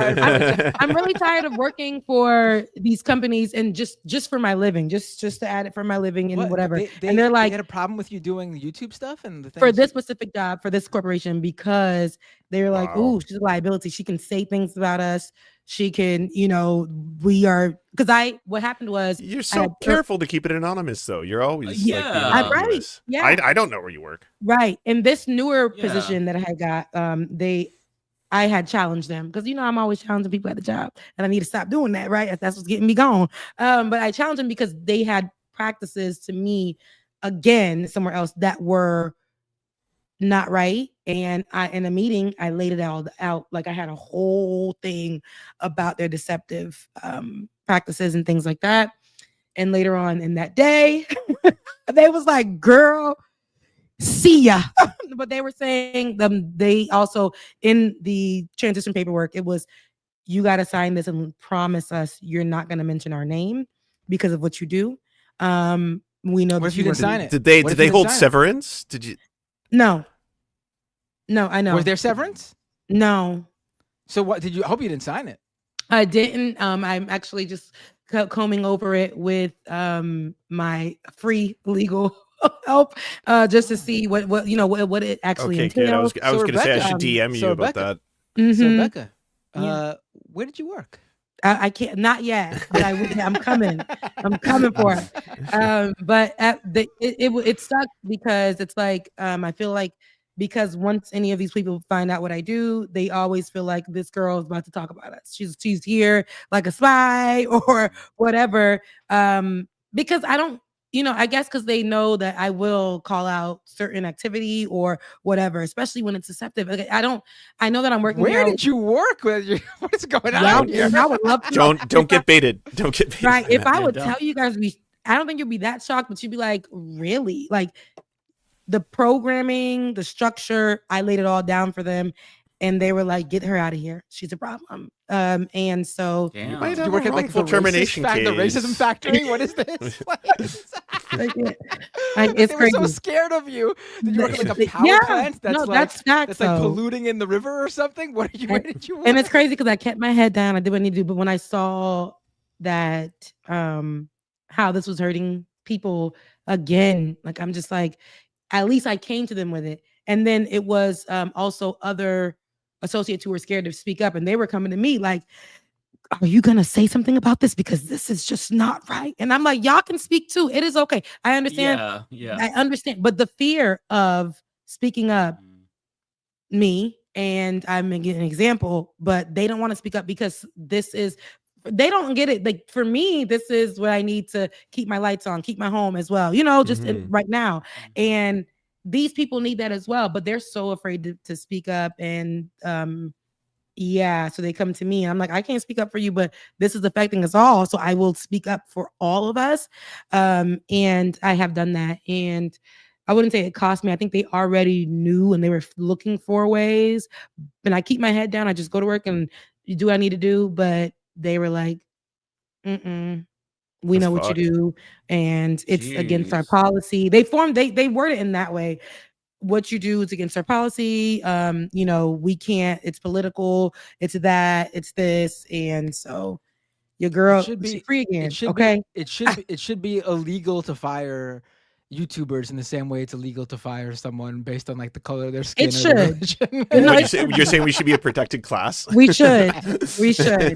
And they honestly has political thoughts on their Facebook or Instagram. Not joking though, like your work, unless it directly affects like what you're able to do, like you're like, if you work for one company, you can't go and work for their competitor too. That I get that. But like what you do on your spare time, unless it has that direct bearing, like I just mentioned, they shouldn't be able to fire you for doing what you want to do on your own time. And I feel strongly. Well, especially for bringing forward information about how the company is doing things wrong. And I brought it to them. Right? I brought it to them. I didn't go to social media. Yeah, you weren't a whistleblower. You didn't do something behind the scenes. That's also pretty fucked. Yeah. Is there a story here, by the way? Were they doing something that should be national news? It's so crazy because that's why they said, get her out of here. She's good. Because I've done this at the previous job. I had definitely did a whole story about it. They were like, girl, are you kidding me? No. But it actually made positive changes, for people. Because I did bring that to light, because what they were doing during COVID was wrong, and I brought it to light, and they then had to change how they were doing things. If this is like a real like story with implications, when you're done figuring this out on a personal level, we should all talk about. I know, covering. I this. know. Yeah, it's the way I really. But yes, it's definitely one of those things, and I told them like this is wrong, and I guess nobody else has really challenged them, but it's putting a lot on the people who work there, having to almost play cleanup in that way for the way the company is engaging in certain Rebecca works for ICE. She was like, Abrego Garcia shouldn't be there, all right? And they're like, you're out of here. Maybe if I work for ICE, I'll be freeing everybody. Listen, baby, we getting away. Call me Harriet Tubman, baby. We are out of here. We're out of here. But no, it's devastating because again, in one of the meetings, I was told, you must got something better, right, online for you than here. And I'm like, see, that's what I don't like. See, y'all playing with me, you know, and that's the kind of, you know, I'm just trying to keep my head, you know, and I'm not there to beg them to be like, please, sir, I need this. No, and I do need the job, but I'm not going to sit there and do that while you guys are, you know, and that's how the meetings would go. And I'm just like, you know what? Yeah, y'all could do whatever you need to do. Cause you know, I'm not backing down. And since, you know, so yeah, your girl is jobless, but needs to stay in her home with her lights on. So go ahead. Like, you know, if y'all want to support, it's Becca's Voice on Cash App. Super chats are open.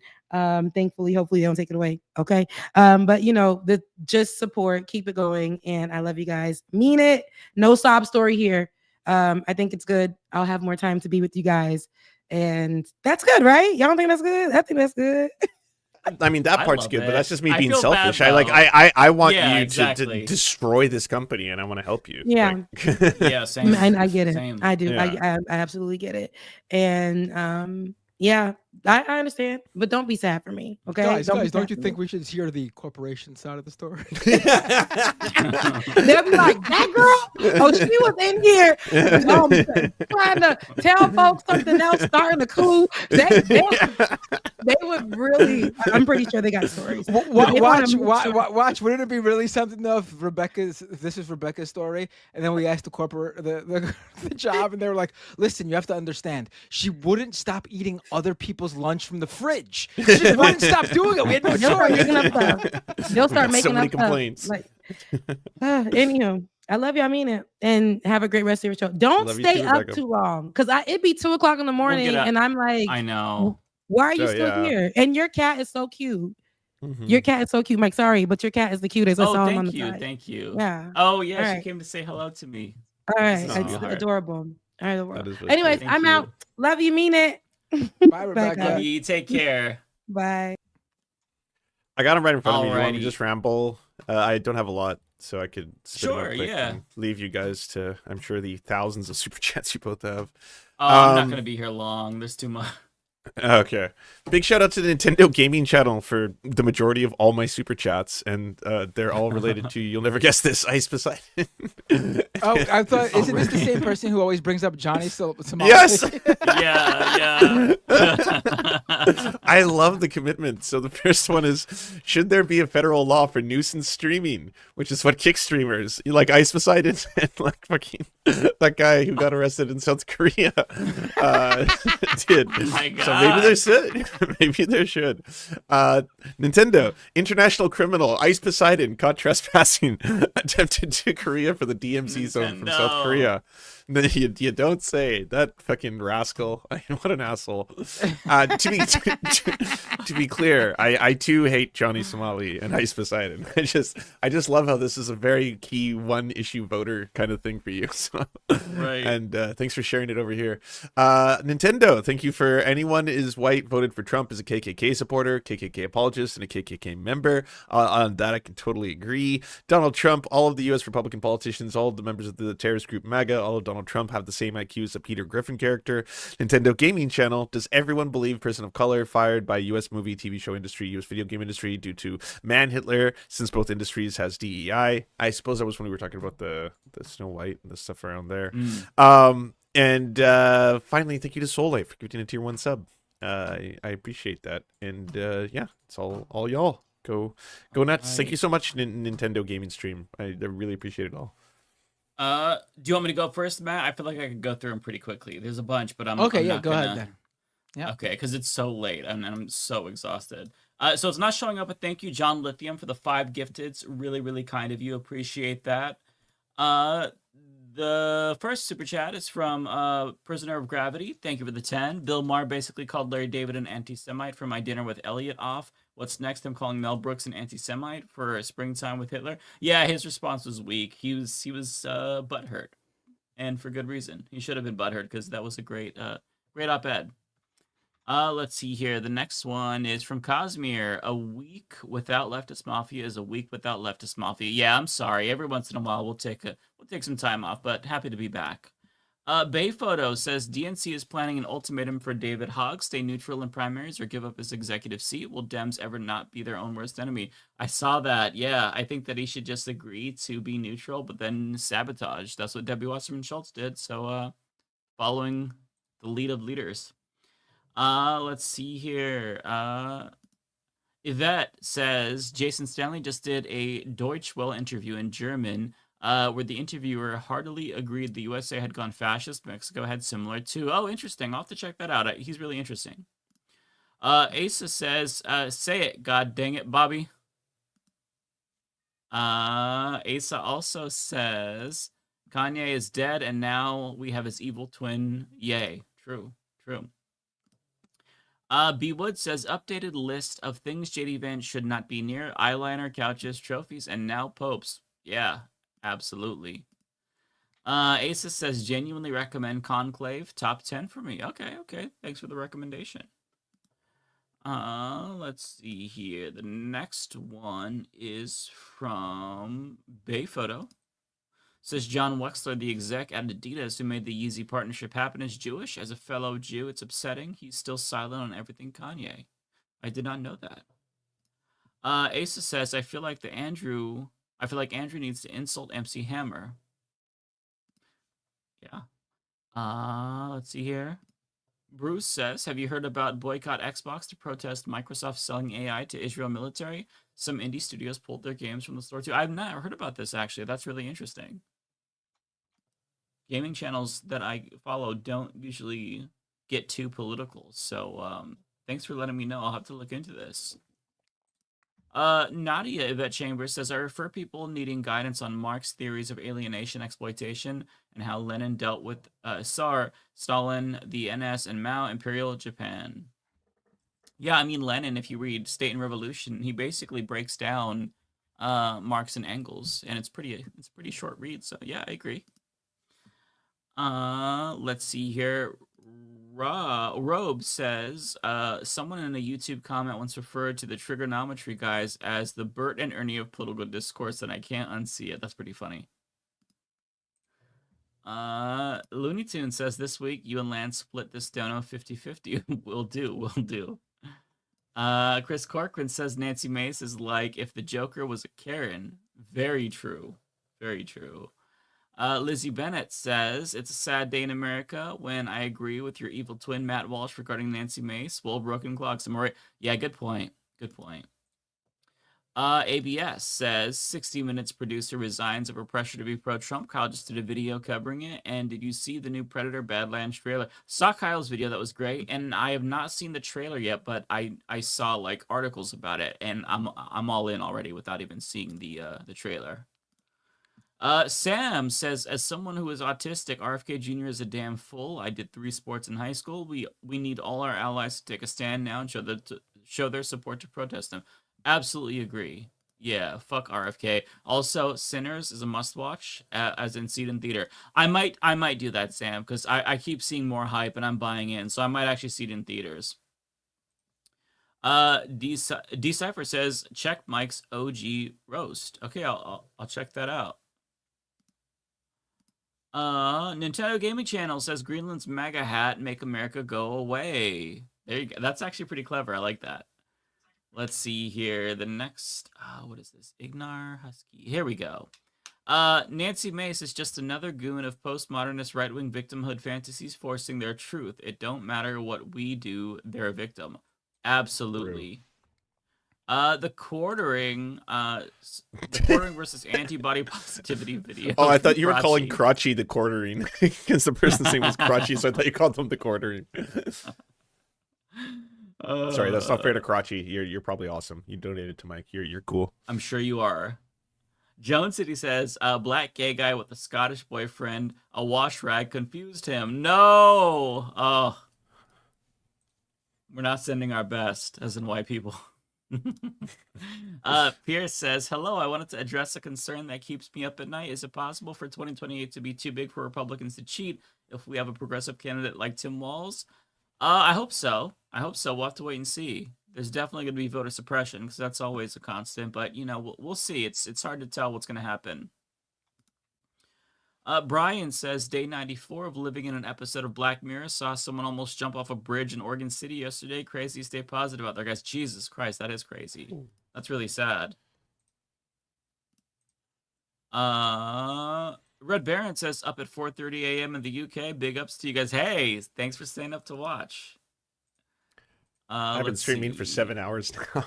I'm almost at Hassan levels. Yeah. That's insane. I'm like dead, and we've been streaming for what, 3.5 hours? Like, I have no energy left. So. Mabuza says, I haven't laughed this much in a long time. Thank you all. Everybody should go see the movie Sinners instead of Woke Snow White. Well, I'm glad that we could entertain you. We had a lot of fun, so I'm glad that you did too. It's nice to just kind of catch up and distract ourselves once in a while from politics. Red Baron says, big up to Matt Bender. Love you from Brookstays, I think they mean.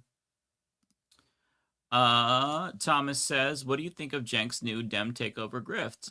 I do not support it. They don't support Medicare for all. And up until today, Brianna Wu was on the payroll for Rebellion PAC. Either way, I mean, this is just... What do you mean up until today? She's not anymore? Oh, you didn't see the drama. Oh, you should watch the Surf Times tomorrow. I covered the entire thing. Where did it happen? Good, where did the drama happen? Yeah. It's gonna be up. It's tomorrow's video. Well, I can't wait check that out, everybody. She's not. She's dropped out. That's the TLDR. Jane got a lot of pushback online. A lot of people pointed out just the incredibly racist things that she said towards Palestinians, the dehumanizing language, and just mysteriously, she of her own accord posted. Like, he was still defending her. He was like, "I go hard on Israel. I don't know what you're talking about." And at the end of the day, I don't force people who have different opinions than me. Tell them what to say. That's not what I typical Jank 101 shit. And she just randomly the next day was like, hey, by the way, I'm dropping out of I'm taking a medical leave. I'm dropping out of Rebellion PAC. So I'm assuming there was probably some backdoor discussions. Yeah, I would imagine. Yeah, a little bit conspicuous there. Yeah. JD took the Pope's soul. I mean, it seems that way, right? I don't think that's a coincidence. I don't know. It seems pretty suspicious. And last one for me from Kyle. I don't think things will get better until we end the two-party system. It's just going to keep cycling. I think it's less two-party system, more capitalism in general, because third parties will be corrupted, fourth parties will be corrupted by capitalism. I think capitalism, that's the target. I think people need to aim higher. Easier said than done, but that's the underlying issue with our system. Pierce adds, Jen gives Trump too much credit. I mean, I agree with that. I do not know what he's doing recently. I have not paid attention to it, but I will be watching Lance's coverage, and I will be watching the Vanguard's coverage if anything new should arise. But Matt, it's on you now. All right, let's do this. You'll go through the things for me? I'll do it for you, on the yeah. screen? Yeah, cool. Yeah. James Holmes with a membership super chat, member for 1 month. Hello there and good night. Thank you, James Holmes. Chris, member for 21 months. Why isn't more made of Trump trying to change the Constitution on the White House website? It shows intent to violate by not giving due process. What are you specifically talking about? What did I miss? Do you guys know? Not in particular. No. There's a lot. Probably because what can they they could edit the website all they want, but until he actually does something, there's not much that anyone can do, right? I mean, that's my take. And there's too much stuff he's actually doing right now that can be dealt with, and him just talking shit. Tokyo Hans with a super chat. Has anyone noticed that since the JD just killed the Pope Vance incident, no other world leader will meet him? Also, did he visit a Tesla factory? Because the stock, wow. That's not actually true. He traveled to India, and apparently a lot of people died that day. And now, India and Pakistan are about to go to war. Well, let's hope not. That would be. I mean, that's the. But my point is that JD Vance did it. Oh yes. Yeah. Charlie DeGenmar with a member for 21 months super chat. Luigi cancels millionaires, to be fair. Nintendo Gaming Channel with a super chat. Leftist Mafia, what is your favorite game that has the EI? I just beat Prince of Persia, where you play as a Persian person rather than the white Prince of Persia of the other titles, and it was a banger game. That game was so much fun. It was one of the funnest platformers I've played in a long time. Highly recommend all I Prince of play is Persia. Fortnite, so I mean. Is that the What were you saying, Metroidvania Mike? one, Lance? Yeah, it's the Metroidvania one. Oh, okay. I gotta check yeah. that out. That looks good. Oh, it's so good. Yeah, it was an awesome game. Nice. So woke. Yeah.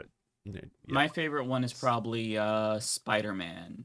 Because of all the gayness and the wokeness. And Oh, that's true. And then there's that side mission in Spider-Man where you have to like save a cat for a deaf woman, and then like you crush on her, and then people got mad about that. Super woke. You play as, well, I don't want to spoil anything, but yeah, there's some visibility for disabled people and queer people, so that's probably my favorite. Let's go to the next super chat. Nintendo Gaming Channel with another one. What is your favorite person of color character and LGBTQ plus character? For me, it's Ada Wong, Resident Evil, and Ellie, Last of Us. Oh boy, do you guys want to take this one too? I don't remember the name of the character, but there's a trans guy in Last of Us 2 that had a really good story. I actually preferred Ellie's girlfriend in the DLC quest. I thought she was really. I thought that was such a beautiful fucking little mini game, and I actually enjoyed parts of it more than I enjoyed, the full story. But yeah, sorry, I'm cutting you off, Mike. Oh no, I was done. Oh, okay. My favorite DEI character in video games is Mario, because it was really important for Italian representation in in games, and it was a big moment for our Italians. And to think, it's not even like an Italian company made an Italian character. It was the Japanese who made this Italian character, which is an extra layer of like DEI-ness in my opinion. Like, how woke does that get? That like one woke group created a video game character for another woke group. It's like wokeception. DEI, but the I stands for Inception.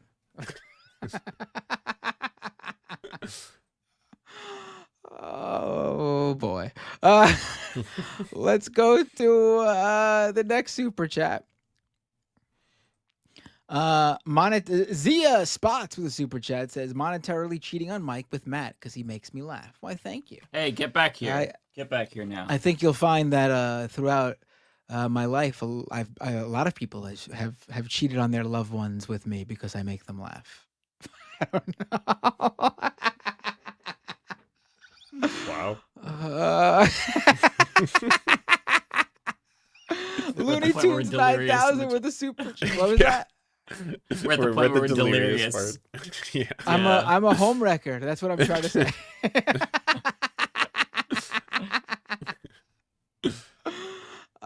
Looney Tunes 9000 with a super chat. Did you not realize it was me as Bill Clinton? My JBP is identical to Lance's. I do impersonations all the time on Matt of the LH's call-in shows. I did know it was you who called into my stream last night as Bill Clinton, Looney Tunes. Who's JBP and what's LH? Letter hack, I think. Letter hack, okay. And JBP, is that what's his face? Jordan Peterson, maybe? Jordan Peterson, right? Yeah, Jordan B. Peterson. Mm-hmm. The B is for boner. Jordan Boner. Wow, that one crushed. We were really tired. Otaku Dragon with a super chat. Matt, next time on Majority Report, can you talk about how RFK defluoridated Utah's water supply 2 weeks ago? On tangent, it's dumb that SAG charges $3,000 for membership. Is that the going rate? I can say just in 1 second that Alberta stopped putting fluoride in their water supply, and the number of people who started having to go to the hospital for serious bacterial infections in their mouths increased like 230%. It's going to be a horrifying. Yeah, it's really bad what happens when you take water out of the water supply. It's the cheapest way to get dental care to a large amount of the population, and it really sucks that like the woo and the anti-scientific crowd say that like, oh, because this one extreme case where we gave vast quantities of it to rats, it caused cancer. cancer, so it causes cancer in the water supply. It's like, it's completely unscientific. It really sucks, and it's really going to get a lot of people sick. That sucks. So much long-term periodontal disease is just going to come back to like bite people in the ass, like gingivitis, gum disease. God, that really, yeah. I won't go on a tangent, but that fucking sucks. Yeah, it's well, why Alberta? Is Alberta like the conservative part of Canada? Yeah, it's the Florida and Texas combined of Canada. Gabriel Long with a super chat. Nancy Mace, more like Nancy emaciated. No amount of beans can fill the gaunt cheeks of that shambling man corpse. Read that out loud, Nancy. Oh boy, that photo of her with the big pile of beans though really is something. You won't. First of all, looks like I don't know shit. anyone who eats those beans, that amount of beans. Second of all, I don't know anyone who, in good conscience, who does eat that amount of beans would be caught dead taking a picture of them with that amount of beans. It's a wild confession. Lars, I was about to make a gay joke, but I'm not going to do it. Lance knows what's on my heart. Lars says, Sam speaking to H3 soon, is he? I think he will soften his views to Sam. Hope Matt will inform Sam of what he's been saying or chime in. This guy said recently that Israel is defending itself from Lebanon. Oh boy. But is he talking to... Ethan said on stream that Hassan's too cowardly to debate him, and at the time Hassan was streaming and just immediately dropped into his chat and was like, dude, I'm live right now, let's do it, like, let's go. And then 2 hours later, people in his chats are saying, hey, Hassan says he wants to debate you. He's like, oh, of course he would want to debate me after I've been streaming for 2 hours and I'm about to go, like, we're about to finish. He would do that. And then so he was like, I messaged you 2 hours ago, like, that's not true. And he's like, oh yeah, well, you know what, I'm going to debate Sam Cedar, and then only then, if things go well, I'll do the final boss, which is Hassan. Right? I was like, that. It's just, it was so embarrassing and high school and weird shit. But you know, it'd be funny if Sam turned the tables on Ethan, and when they showed up for their debate, Hassan did a Sam Cedar cut in. But actually, honestly, I do actually want to see Sam talk to. I do actually want to see Sam talk with Ethan, because I actually do think that would be more substantive than Hassan. Not taking away from Hassan. The reason I think that is because Ethan's going to be too caught up with his personal beef with Hassan.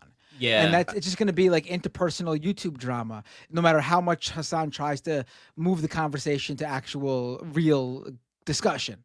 But with Sam, he doesn't have any of that personal beef with. And so he won't have that personal drama to focus on. That's all. That's my point with that. As much as it would be sad not to have the blood, it would be way better for the world if Ethan Klein, just as a generality, stopped promoting so much of what Israel is doing, even if he says he's not. Like a lot of their propaganda, it would just be a net benefit if his, to his audience, he stopped doing like apologia, like that would. So like, Sam could get through.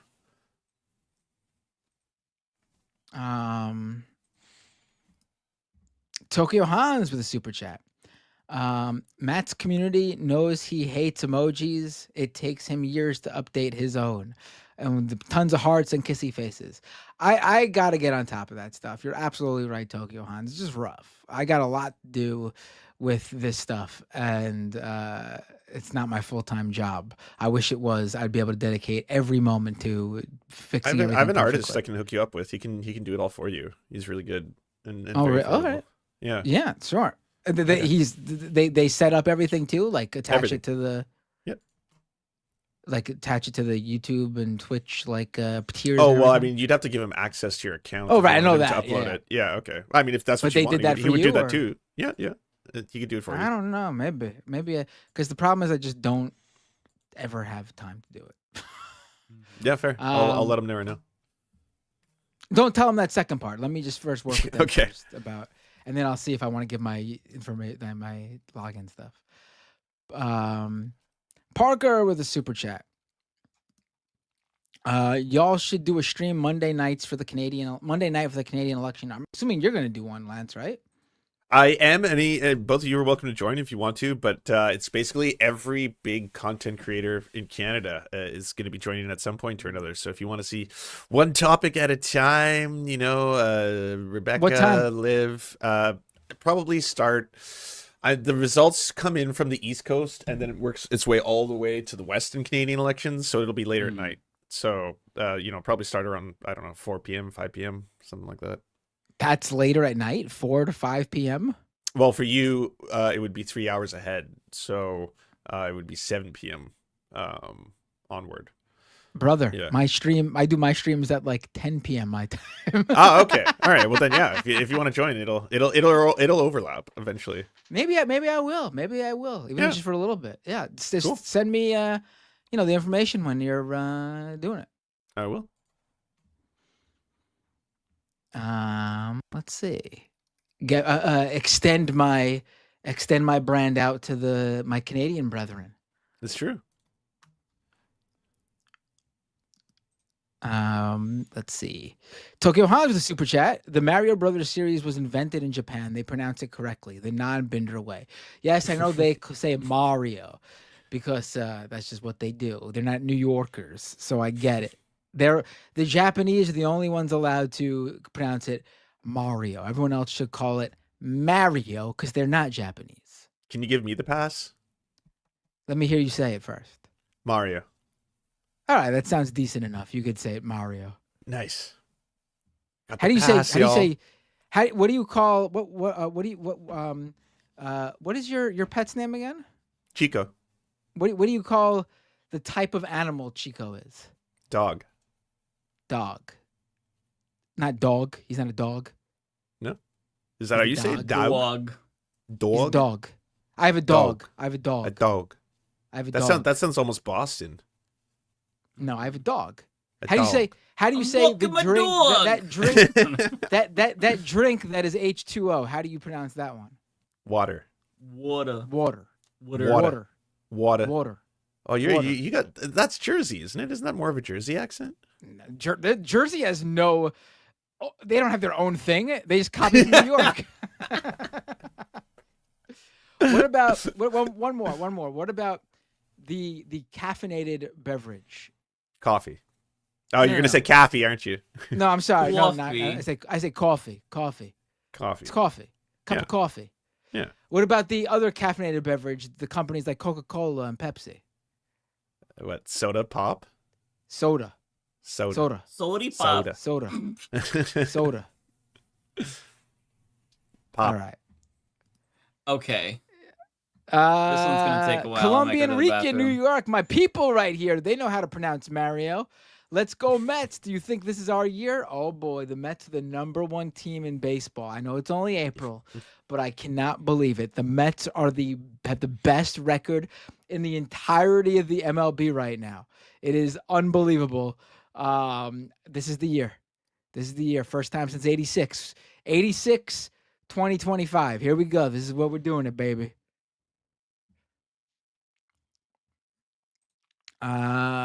Cold Dog with a super chat. Where are we at here?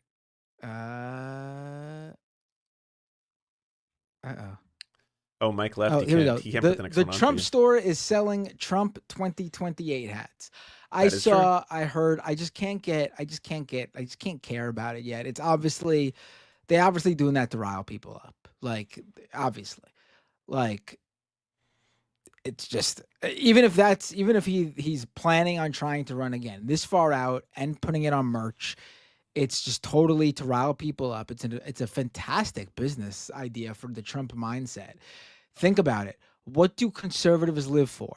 Owning the libs. Trump has made a piece of merchandise that is straight up like, pay me for something where you can own the libs. Like, he is going to make so much money off of this hat. The worst thing you can do for Trump is to not care about this merchandise. Do not let conservatives know that it bothers you or it affects you in any way, because the whole point of that merchandise is they want to buy it to own the libs, and Trump will line his pockets happily. You back, Mike? I'm back. Cool. Bay Photo with a super chat. Smile, baby. You know it, toots. Columbia Rican, New York with another super chat. Thank you so much. A super sticker We got a little Shiba Inu, right? Doing some karate. Very cool. Colombian Rica New York with another super chat. Just to add, Mario represents Brooklyn. Yeah, that he does. Thomas Beckman with a super chat. Whose brain is more broken now, Jenks or Ethan's? Oh, Ethan. It's not even. Yeah, I agree. It's not even a question. Did Lance just leave without saying goodbye? He did. He Irish exited. Unbelievable. So insulting. Mabuza 14 with a $10 super chat. If Matt showers, I'll cheat for making me laugh. Jeffrey Caney with a super chat. Just a super chat. I appreciate it. Thomas Beckman with another super chat. Ask Lance what percentage chance he has Poli Vieira winning. Oh, he just left. From my understanding, it's very low at this point. He has completely blew his chance. Almost completely, I should say. It's a very I'm low. still nervous, but yeah. Yeah, it does seem like it's not going to happen. But we'll see. We'll see, I guess.